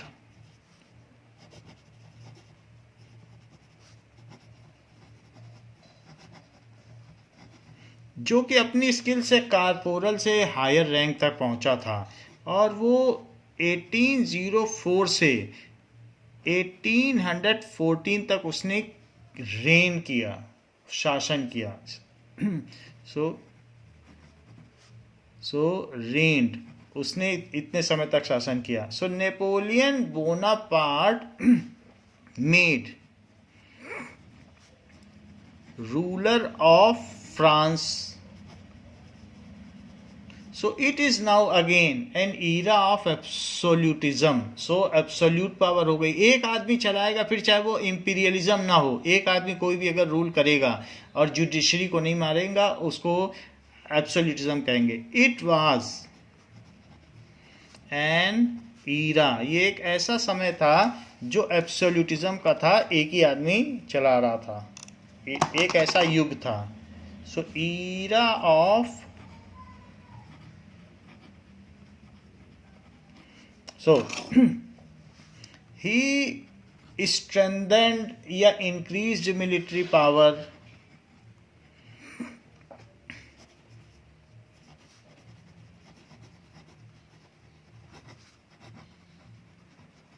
and उसने मिलिट्री पावर इंक्रीज किया एंड एक्वायर्ड, उसने अटैक किया and conquered most of the European countries.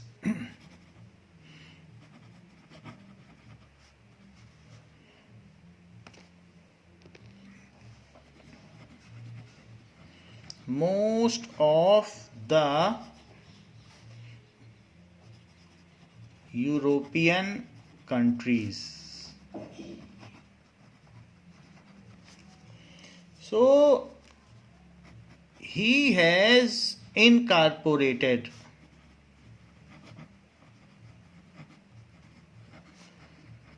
some modernization भी उसने किया जहाँ जहाँ भी कंकर किया। So modernisation by the name of Napoleon code.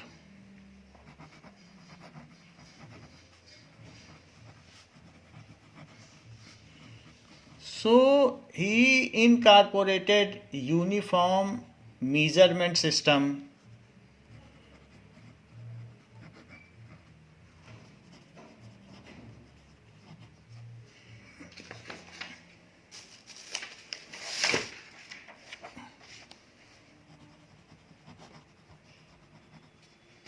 Uniform scale भी है, जैसे हमने बताया कि एलए अलग अलग था उस समय, लेंथ के मेजरमेंट की जो इकाई थी उसको एक जैसा किया। Uniform scale and measurement system.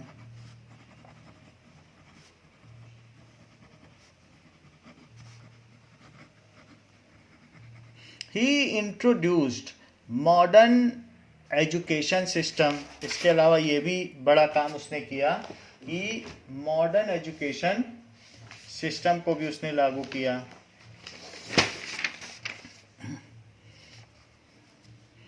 He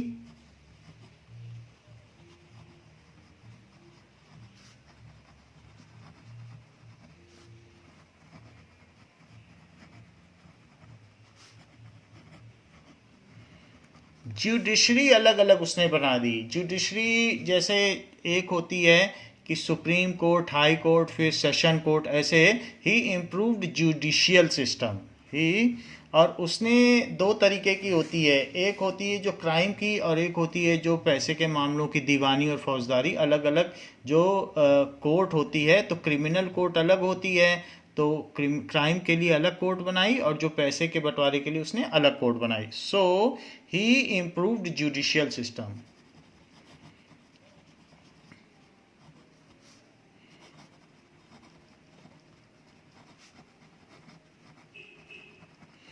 so various taxes were abolish. जैसे 40 टाइम्स टैक्स देने पड़ते थे यूरोप में जगह जगह जाने पर व्यापारियों को, तो उसने उसको लिमिट कर दिया या एबॉलिश कर दिया था।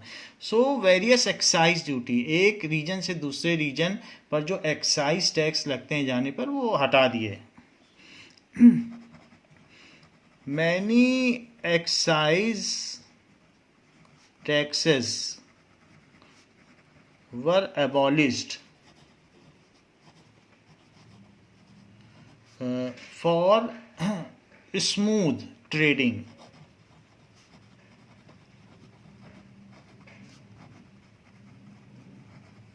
सो ये सब उसने नेपोलियन कोड में किया। ही हैज़ रीऑर्गेनाइज्ड एजुकेशन, ये भी उसका एक काम था। He also promoted meritocracy.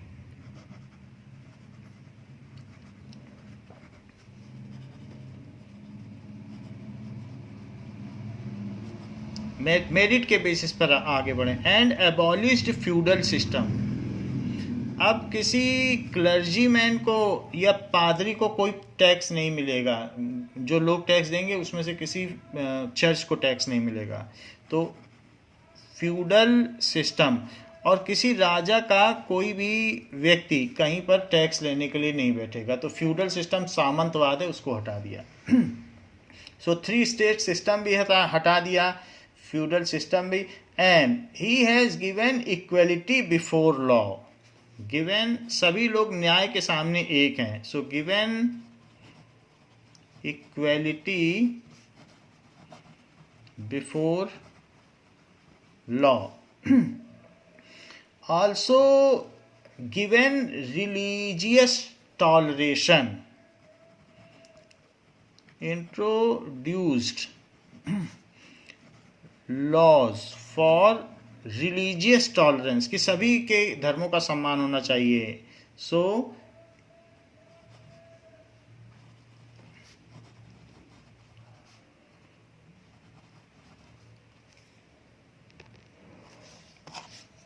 So these were the many good points of Napoleon Code. And he has given the right of property. लोग अपना संपत्ति रख सकते थे, कोई उनसे ले नहीं सकता था।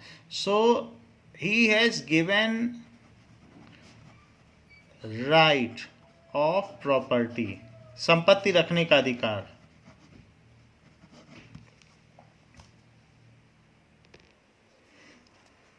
इन 1804 में ही इसका शासनकाल शुरू हुआ था। इन 1804 जब डायरेक्टरी ऑफ रूल्स आए थे तो रोबेस्पियर के मरने के बाद, तो उसके बाद फिर इसका शासनकाल शुरू हुआ था। तो Napoleon civil code was incorporated. Now Napoleon civil code was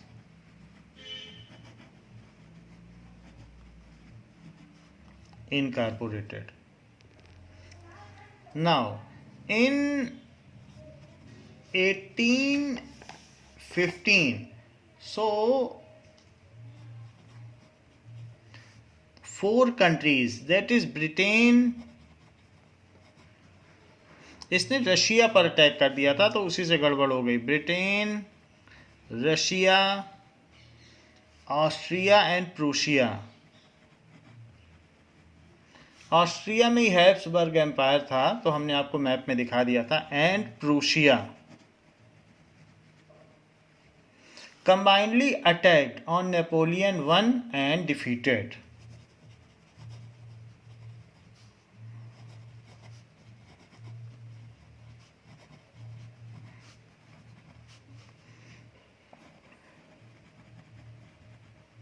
on France, Prussia को ही फ्रांस कहते हैं, प्रूशिया को जर्मनी कहते हैं। तो इन लोगों ने इसको, अभी ये जो जर्मनी है वही प्रूशिया है। प्रूशिया का ही जो राजा था वही यूनिफिकेशन ऑफ जर्मनी के बाद वो जर्मनी का राजा बना। So they attacked on France and defeated Napoleon. इसको नेपोलियन 1 भी कहा जाता है। ये नाटे कद का था। And treaty of Vienna was signed. Treaty of Vienna, so Vienna की ट्रीटी साइन की गई उसी टाइम पर। नाउ जो कि ऑस्ट्रिया कैपिटल है,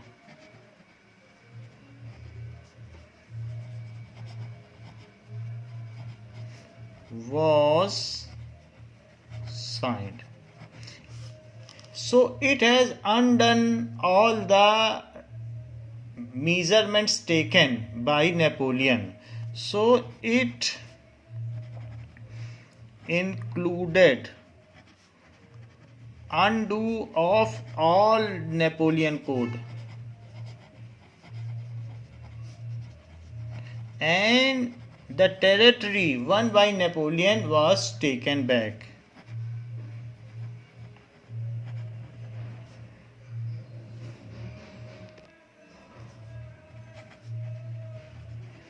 Won by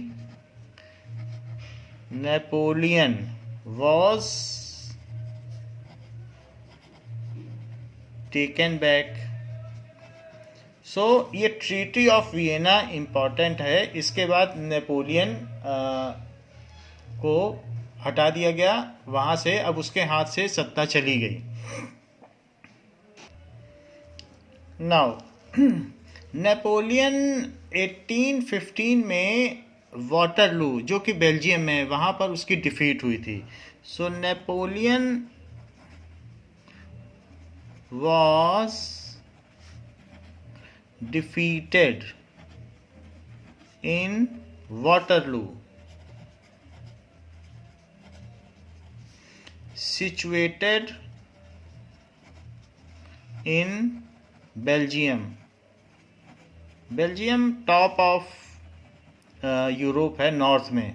सो वहाँ पर इसकी पराजय हुई and he surrendered himself in front of Congress of Vienna. He surrendered himself in front of Congress. Congress का मतलब है, कॉन का मतलब टुगेदर एंड ग्रेस का मतलब मीटिंग। तो जो साथ बैठ के मीटिंग की जाए उसको कांग्रेस कहते हैं। सो कॉन प्लस ग्रेट, इससे मिलकर टुगेदर मीटिंग जो करते हैं उसको कांग्रेस कहते हैं, उसी के बेसिस पर कांग्रेस बना है। सो टुगेदर मीटिंग। कौन का मतलब कहीं पर भी कौन लिखा हो तो इसका मतलब साथ में।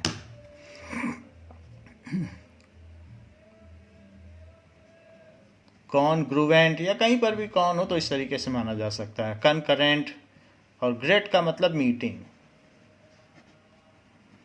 So it is etymology of Congress. So in front of Congress of Vienna,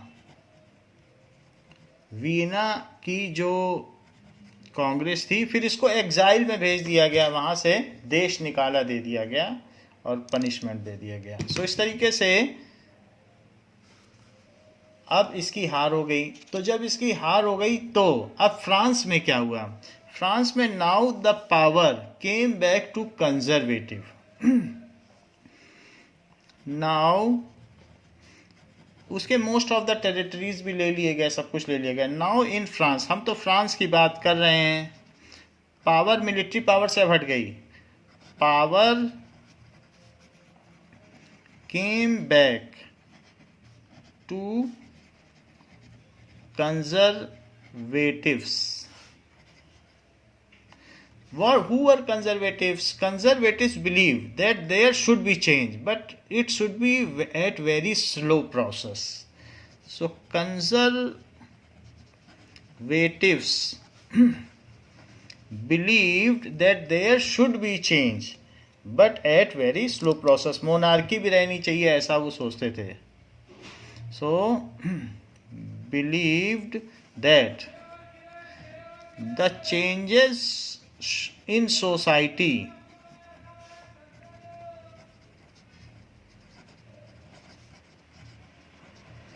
should occur at very slow process.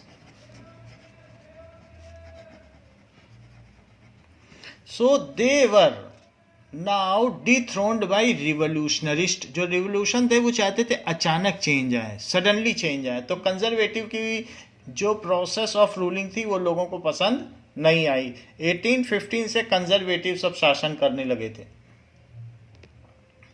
So their mode of ruling was autocratic, जैसा मन मर्जी होता था वैसा वो रूल बनाते थे। So their mode of rule was autocratic. अपने मन मर्जी का रूल चलाना उसको कहते हैं ऑटोक्रेसी, कोई कॉन्स्टिट्यूशन नहीं। There was another group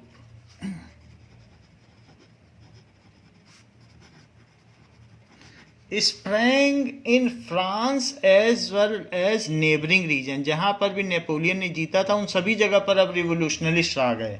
another group called रिवोल्यूशनरिस्ट, जो रिवोल्यूशन चाहते थे।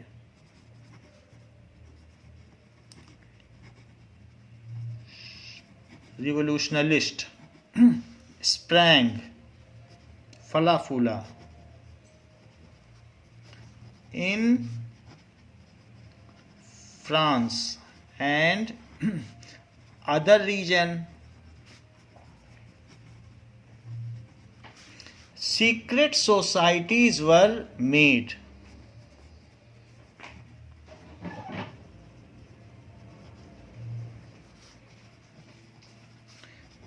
सीक्रेट सोसाइटी का गठन किया गया। कंजर्वेटिव्स नहीं चाहते थे कि कोई बोले, because conservative had not allowed any meeting which is against them, that's why secret societies were held. As conservative regime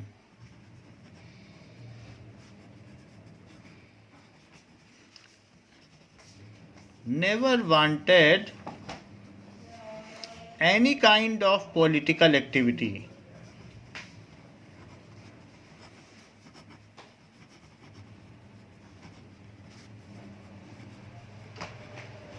should take place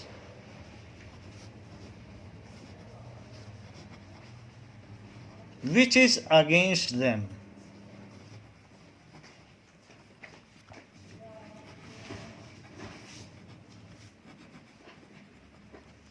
So such secret society and young Italy सो जो मजीनी था, Giuseppe मजीनी, वो Italian था. सो इस तरीके की society Giuseppe मजीनी ने बनाई. सो an Italian revolutionist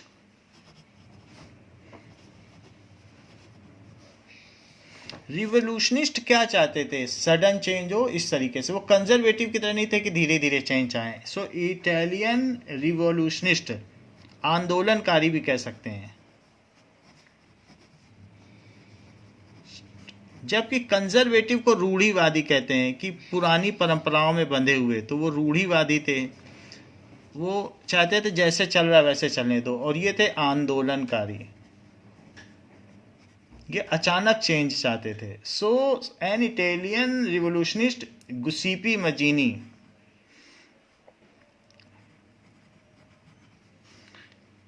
so he was the member of such secret society. Now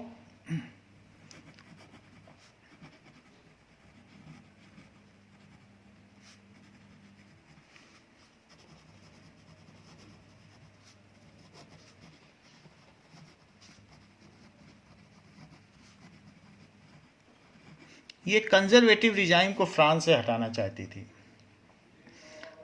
now वो कार्बोनेरी, जगह जगह सोसाइटी चलती थी, of such secret society in Carbonari का वो मेंबर था. ये सोसाइटी जो कार्बोनेरी की थी वो इटली में थी, तो वो इटली से इसको रन कर रहा था. Now so there were other philosophers who want the concept of nation to flourish. He has also made one more organization called Young Italy, जिसने बाद में इटली के यूनिफिकेशन के लिए योगदान दिया. तो इसने सीक्रेट सोसाइटी तो थी इटली में भी.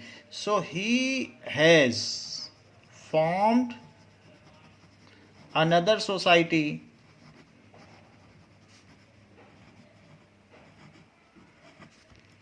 Called Young Italy. जितने भी रिवोल्यूशनलिस्ट थे वो चाहे कहीं के भी हों, वो नेशनहुड को चाहते थे, अपने अपने एथिक्स और उसके बेसिस पे, कल्चर के बेसिस पे, लैंग्वेज के बेसिस पे वो अपना अपना नेशन चाहते थे. सो एक दूसरे को सपोर्ट कर रहे थे. वो एरिस्टोक्रेसी के अपोजिशन में कर रहे थे, क्योंकि सब जगह तो राजा थे, तो उसके अपोजिशन में सारे रिवोल्यूशनिस्ट एक थे. Called Young Italy, which later on helped in unification of Italy. But अभी तो हम फ्रांस की बात कर रहे हैं. Now one German philosopher John Gottfried, तो जर्मनी का एक फिलोसफर था. तो हम ये कह रहे हैं अलग अलग जगह के लोगों की बात लोग सुनते थे. So that said that the true spirit of nation can be popularized. One German philosopher, एक ऐसा दार्शनिक भी था जो प्रशिया यानी जर्मनी का था. तो one German philosopher John Gottfried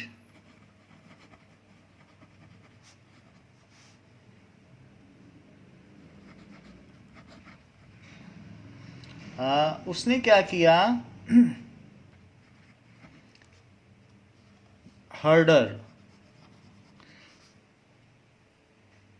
said that the true spirit of nation can be the true spirit of nation. Nation में कोई एक सूत्र में बांधने वाली कड़ी होनी चाहिए. Can be popularised,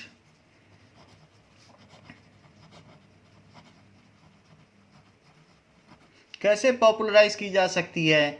through folk poetry, लोक गीतों के द्वारा. उसमें कुछ स्टोरी भी हो, फोक पोइट्री, और folk songs and folk dances.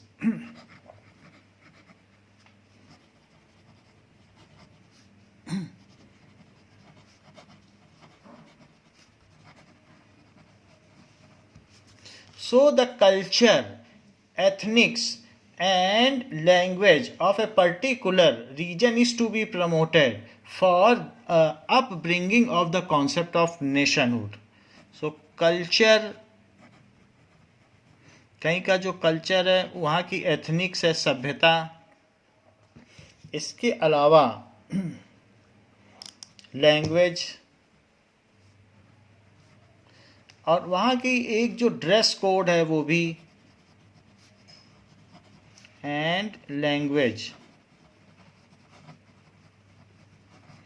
Is to be promoted to flourish the concept of nationhood.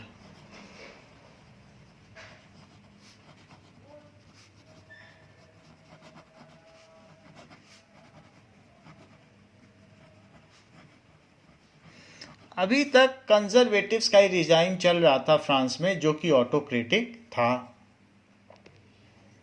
Now during great economic depression,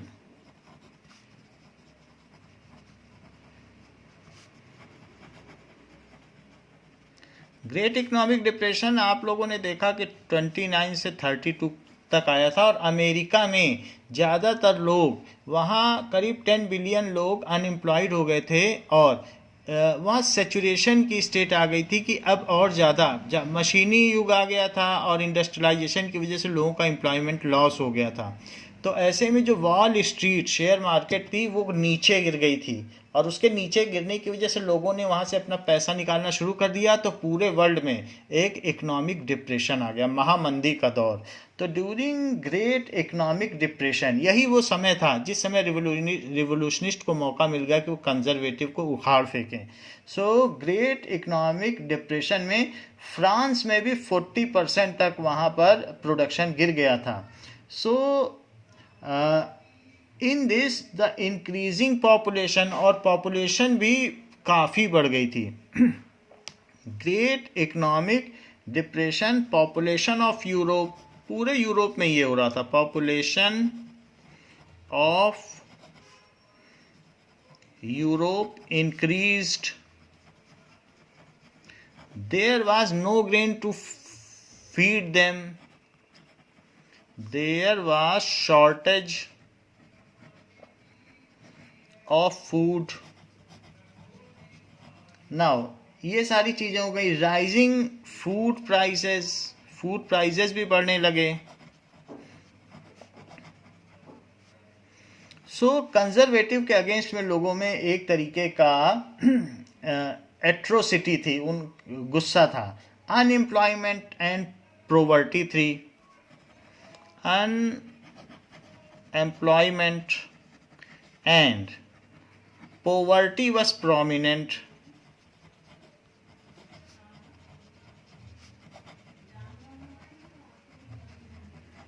So such was the condition कि लोग होमलेस थे और नाइट शेल्टर के लिए line लगाए रहते थे, और एम्प्लॉयमेंट एक्सचेंज के सामने भी लाइन लगी रहती थी. They queue up in front of employment exchange.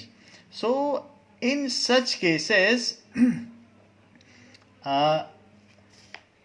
France में क्या हुआ, the population of Paris came on road. So ऐसा होने पर ये बात हो गई. इसकी वजह से, और फिर ये वैसे तो 32 तक था, लेकिन ये बढ़ते बढ़ते इतना बढ़ा कि इन 1848, तो ये जो great economic, now this was 1930, आप लिख लीजिए 1930 में ऐसा हुआ, एक डिप्रेशन आया था. सो 1930 में एक इकोनॉमिक डिप्रेशन आया था. ग्रेट इकोनॉमिक डिप्रेशन इसके बाद आया है, उसको हम बाद में इसके आगे कंटिन्यू करेंगे. अभी एक इकोनॉमिक डिप्रेशन आया क्योंकि इंडस्ट्रियलाइजेशन का पीरियड चल रहा था, एंड दिस वाज 1830, नॉट 1930. ये 1830 में एक डिप्रेशन आया। तो पॉपुलेशन बढ़ती जा रही थी, तो एक इकोनॉमिक डिप्रेशन की वजह से 1830 में ये डिप्रेशन आया और 1848 में so the population public came on road in Paris.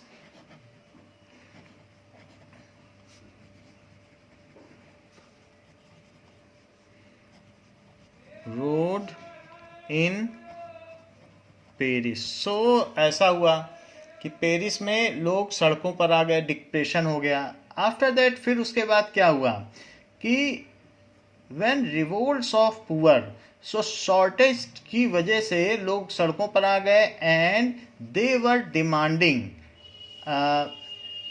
And such revolt was led by middle class people. So middle class के लोग इसको लीड कर रहे थे। It was led by middle class people.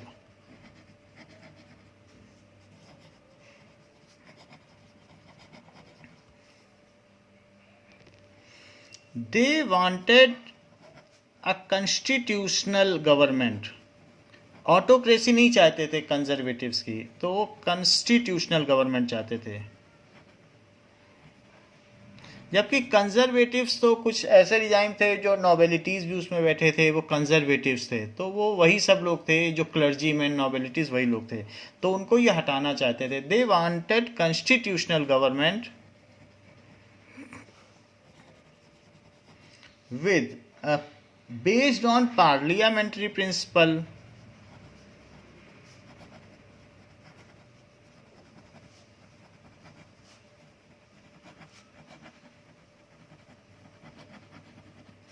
and like that is freedom of press and freedom of association। जैसे हमने एक picture देखा था, उसमें मुंह पर टेप लगाए लोगों के और वो बैठे हैं, बट कुछ वो आपस में विचार व्यक्त नहीं कर सकते, फ्रीडम ऑफ स्पीच भी नहीं है। कंजर्वेटिव्स के समय में ऐसा ही था। लाइक फ्रीडम ऑफ प्रेस, उस समय सेंसरशिप थी, प्रेस को बोलने की आज़ादी नहीं थी, तो फ्रीडम ऑफ प्रेस चाहते थे। और ये भी चाहते थे एंड फ्रीडम ऑफ एसोसिएशन की सीक्रेट सोसाइटी ना बनाई जाए, वो लोग अपनी बात खुल के कर सकें, चोरी छिपे ना कर सकें। एंड फ्रीडम ऑफ एसोसिएशन, संगठन को भी आज़ादी मिलनी चाहिए, ऐसा वो चाहते थे। But it was led by middle class, middle class ही इसे लेड कर रहा था, ये डाउटफुल था। नाउ ऑन 18th में जब ये लोग फ्रैंकफर्ट पार्लियामेंट, जो कि वर्सलीज में ही थी, वर्सलीज में ही हमने देखा था नेशनल असेंबली ने टेनिस कोर्ट में अपना सभा भी की थी, असेंबली की थी, और वर्सलीज में ही फ्रैंकफर्ट था। सो नदी के किनारे फ्रैंकफर्ट पार्लियामेंट थी, दूसरी तरफ टेनिस कोर्ट था। सो ऑन 18th में 1848 831 जो इलेक्टेड मेंबर थे, वो सब अमीर लोग ही थे। Elected members marched in a festive marched in, धूमधाम के साथ, फेस्टिव प्रोसेशन, अपनी परेड निकाली, to takes place in Frankfurt parliament, conservative को हटाने के लिए, to take their place in Frankfurt, ये वर्सलीज में थी।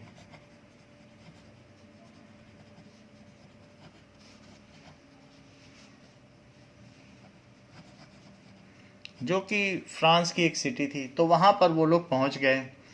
इन Frankfurt parliament in church of Saint Paul.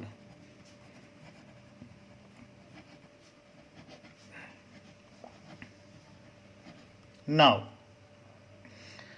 The parliament was dominated by middle class who went against the demand of workers. हमने आपको बताया कि ये तो अपर मिडिल क्लास के थे। So this parliament was dominated,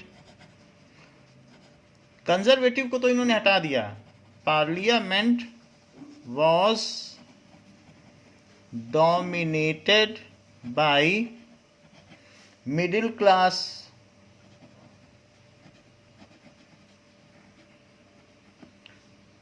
who went against the demand of workers, उन्होंने जो लोअर वर्कर्स थी उनकी बात ही नहीं मानी, गरीबों की बात ही नहीं मानी. Who went against demand of workers and artisans, जो श्रमिक लोग थे उनकी भी बात नहीं मानी, मूर्तिकार, लोहार लोग, कॉबलर्स, सो आर्टिजन्स की भी बात नहीं मानी, उनके अगेंस्ट चले गए. And consequently lost their support, फिर उनका सपोर्ट भी चला गया. And consequently lost their support. So इस तरीके से उन्होंने कंजर्वेटिव को तो हटा दिया, फिर से नेशनल असेंबली अपने पावर में आ गई, लेकिन वो जो डिमांड्स थी लोअर लोगों की वो नहीं मानी गई. नाउ इन 1848 itself, 48 में conservative manage to suppress this revolution, तो फिर से उन्होंने इस रिवोल्यूशन को दबा दिया. कंजर्वेटिव और नेशनल असेंबली फिर से भंग कर दी गई. Dismantled national assembly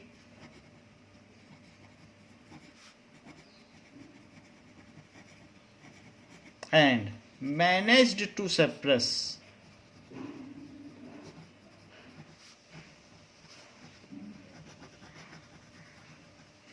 this revolution.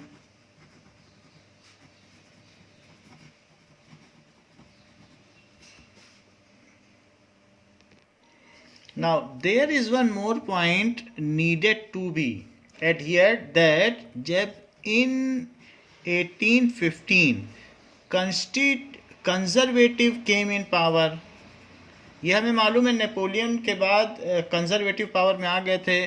Conservatives came in power, then उन्होंने एक राजा बनाया. लोग उस समय ये सोचते थे कि राजा के बिना कुछ नहीं हो सकता, तो कंजर्वेटिव्स तो राजा को जानते ही थे कि वो धीरे धीरे ही चेंज हो, तो वो भी किंग के सपोर्ट में थे. So they made a king of Bourbon dynasty. So they made king. उस समय जब कंजर्वेटिव पावर में आए तो दैट इज बॉर्बन डायनेस्टी, इन्हें बूर्बो डायनेस्टी भी कहा जा सकता है. Then they made king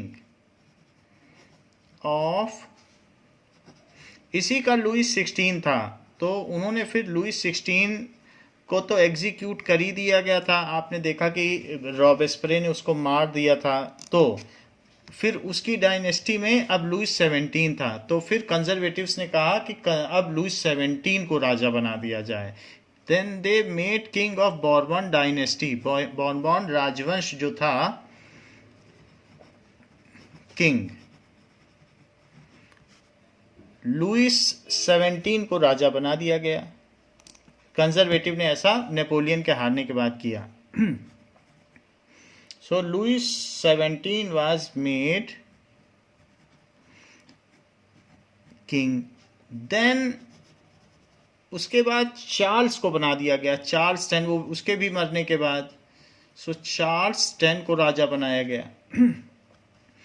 in जुलाई 1830 में भी एक रिवोल्यूशन हुआ जिसे जुलाई रिवोल्यूशन के नाम से जाना जाता है. सो रिवोल्यूशनरी फोर्सेस ने इन जुलाई 30 ए रिवोल्यूशन, लिबरल्स जो थे, तो कंजर्वेटिव थे, एक लिबरल्स थे जो चाहते थे कि पूरी तरीके से आज़ादी आनी चाहिए. सो liberals revolted against conservative.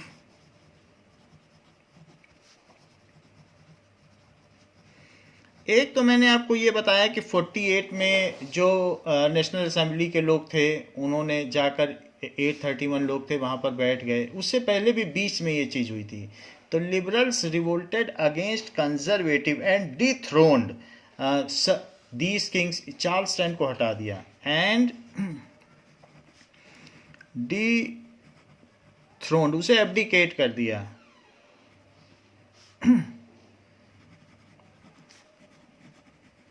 Charles ten and liberals ने फिर क्या किया, made their own king Louis Philippe and made their constitutional monarchy. राजा के बिना उनका काम नहीं चलता था। देयर कॉन्स्टिट्यूशनल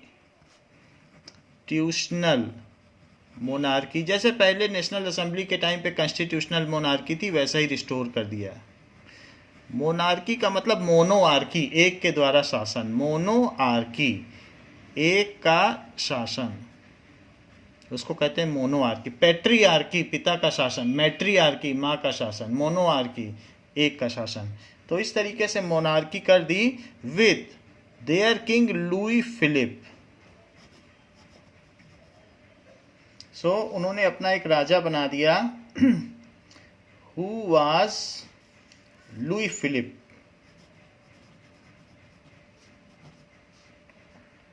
सो इसको जुलाई रिवॉल्यूशन के नाम से भी जाना जाता है। जुलाई रिवॉल्यूशन आप कह सकते हैं। ये पूछा जाएगा तो ऐसे बताया जा सकता है। Now it was Louis Philip को लिबरल्स ने राजा बना दिया। और लुई फिलिप के बाद फिर अब now it was the era after 1830, it were the liberals were in power. फिर उसके बाद 48 में national assembly was in power. So from 1830 now powers shifted from conservative to liberals.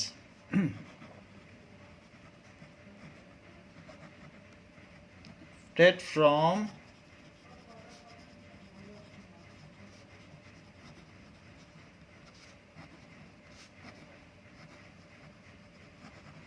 this event was known as July Revolution.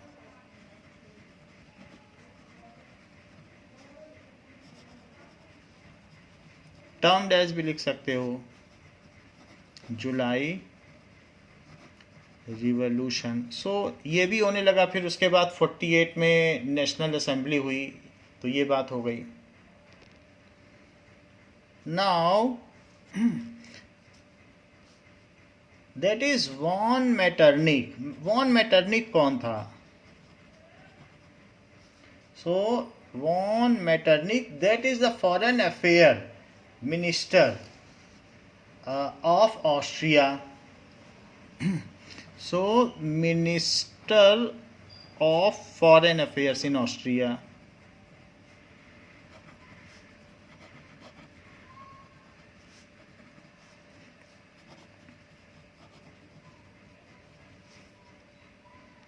Now this is Austrian Empire. तो इसी का वो foreign minister था। तो उसने बताया था कि when France sneezes then Europe catches cold. जब फ्रांस छींकता है तो इसको सर्दी खांसी हो जाती, सर्दी जुकाम पूरे यूरोप को। मैटरनिक ने ये बात कही थी। तो जुलाई रिवॉल्यूशन के मामले में भी ये बात सही हुई। So ones who was the minister of foreign affairs remarked, उसने क्या रिमार्क दिया?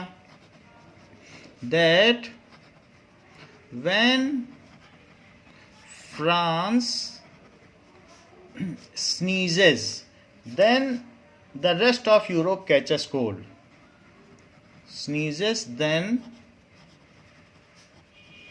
rest of Europe catches cold. So जब वहाँ पर जुलाई रिवोल्ट हुआ, so after July revolution, Belgium broken down from United Kingdom of Netherlands and became independent nation. उसी remark पर बात कही गई है कि आफ्टर जुलाई रिवॉल्यूशन क्या हुआ, क्योंकि सब जगह रिवोल्यूशनरी फोर्सेस एक्टिवेट हो रही थी। सो बेल्जियम में ही ब्रुसेल्स है, तो वहाँ पर एक रिवोल्ट हुआ और उसकी वजह से Belgium broke away from Netherlands.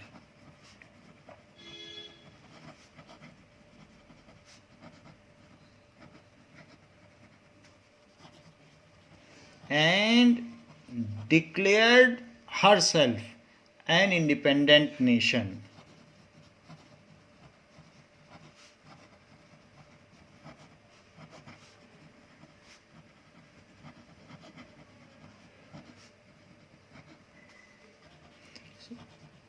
सो जगह जगह जो नेशनलिज्म आया वो फ्रांस से ही आया. सो जुलाई रिवोल्ट का बहुत बड़ा इम्पैक्ट दूसरी जगहों पर भी हुआ, वो हम आगे देखेंगे.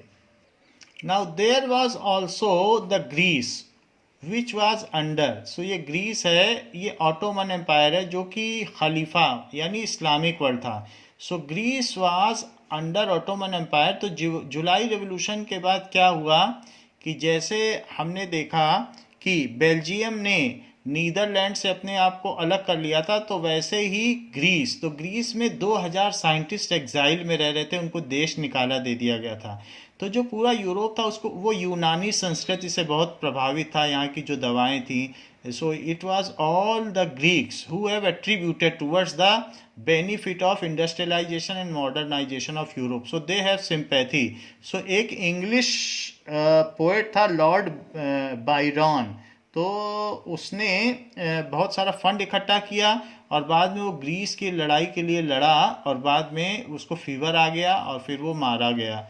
लेकिन ग्रीस भी इस तरीके से ये भी नेशन के रूप में अलग हो गया. So it was Greece war of independence. जैसे अभी मैंने आपको थोड़ी देर पहले बताया कि यहाँ पर बेल्जियम है, तो वो नीदरलैंड के अंडर में था. तो बेल्जियम ने अपने आप को अलग कर लिया कि वहाँ पर एक ब्रुसेल्स है. सो ब्रुसेल्स में रिवोल्ट हुआ और बेल्जियम ने अपने आप को नीदरलैंड से अलग कर लिया. ये किस वजह से हुआ? ये जुलाई रिवोल्यूशन की वजह से हुआ. और जुलाई रिवोल्यूशन की वजह से एक और बात हुई. जुलाई रिवोल्यूशन की वजह से ये जो ग्रीस है, जो कि अंडर ऑटोमन एम्पायर था, वो भी अलग हो गया. So it also led. अभी वैसे तो हम फ्रांस के ऊपर बात कर रहे हैं कि फ्रांस में कैसे नेशनलिज्म आया, वहाँ अभी तक लिबरलिज्म आ चुका है. So we are seeing that how liberalist forces are in France. फिर भी हम जुलाई रेवोल्यूशन पर एक बात करना चाहते हैं कि जो मेटरनिक ने बोला था कि फ्रांस सीखता है तो क्या होता है, तो उसमें हम देख ले रहे हैं कि बेल्जियम का कैसे वार ऑफ इंडिपेंडेंस हुआ, वहाँ नेशनलिज्म कैसे आया. अब ग्रीक का भी देख लेते हैं. It is due to July revolution. So it also add spark for Greek war of independence.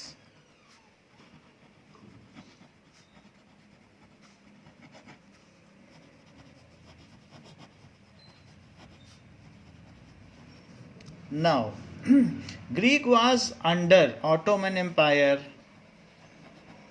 Greek was 15th century से ही था. ये तो हम 19th सेंचुरी की बात कर रहे हैं, 400 सालों से वो उनके अंडर में था और उसने वहाँ की सारी कल्चर ख़राब कर दी थी, अच्छे अच्छे साइंटिस्ट को बाहर कर दिया था. आज भी जितने साइंटिफिक नेम है वो ग्रीक एंड लैटिन के नाम पर ही हैं. उन 2000 साइंटिस्ट के सम्मान में जिनको देश निकाला दे दिया गया, वो जंगल में रहते हुए भी उन्होंने अपने साइंटिफिक एक्सपेरिमेंट जारी रखे. उनका साइंस के प्रति इतना लव था. सो इसलिए ऑल द नेम्स, जो भी एटिमोलॉजी होती है, जो शब्द संरचना होती है, वो ग्रीक पर ही होती है.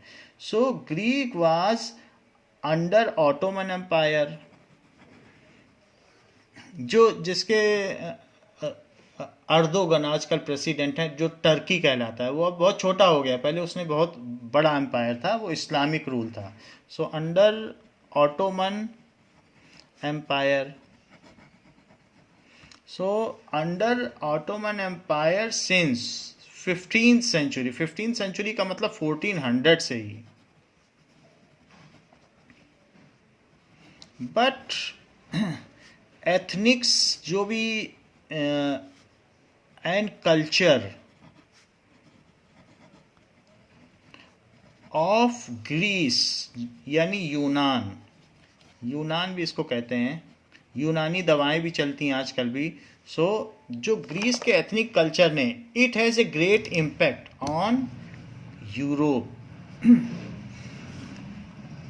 हैड ग्रेट इम्पैक्ट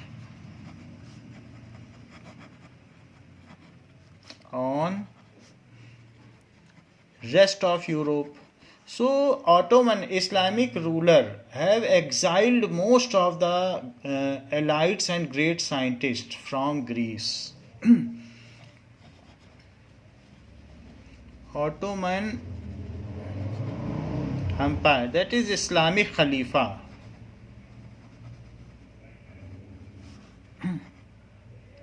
उसने वहाँ एग्जाइल दे दिया था. So Ottoman Empire has exiled, देश निकाला दे दिया गया, most of the elite person and scientists of Greece.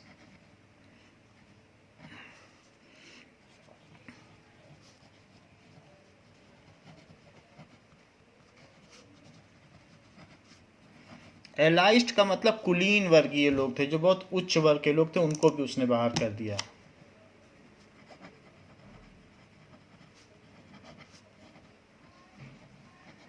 Greek. So Europe has great sympathy on them, Europe की उन पर सिंपैथी थी.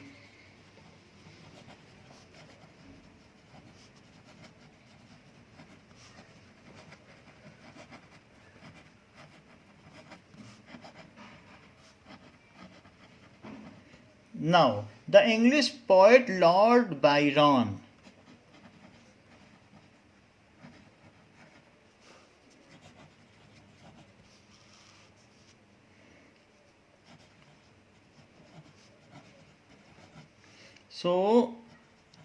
collected fund for unification or liberation of Greek. So उन्होंने पैसा इकट्ठा किया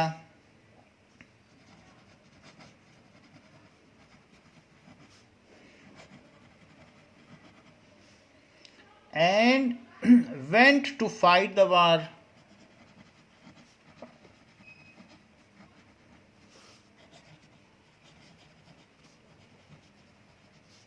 Later on, he died due to fever. And finally, by the Treaty of Constantinople, Greek became an independent nation. Finally, by Treaty of Constantinople,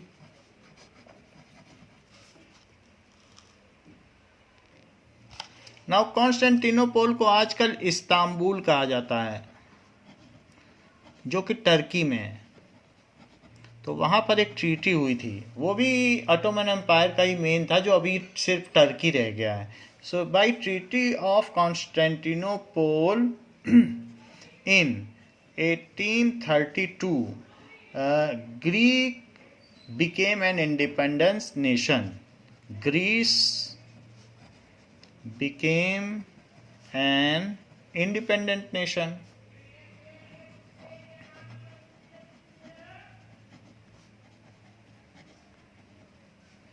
So, इस तरीके से हमने देखा कि कैसे बेल्जियम ने खुद को नीदरलैंड से अलग कर लिया और ग्रीस ने अपने को ऑटोमन एम्पायर से, खलीफा से कैसे अलग कर लिया. It was all due to July revolution.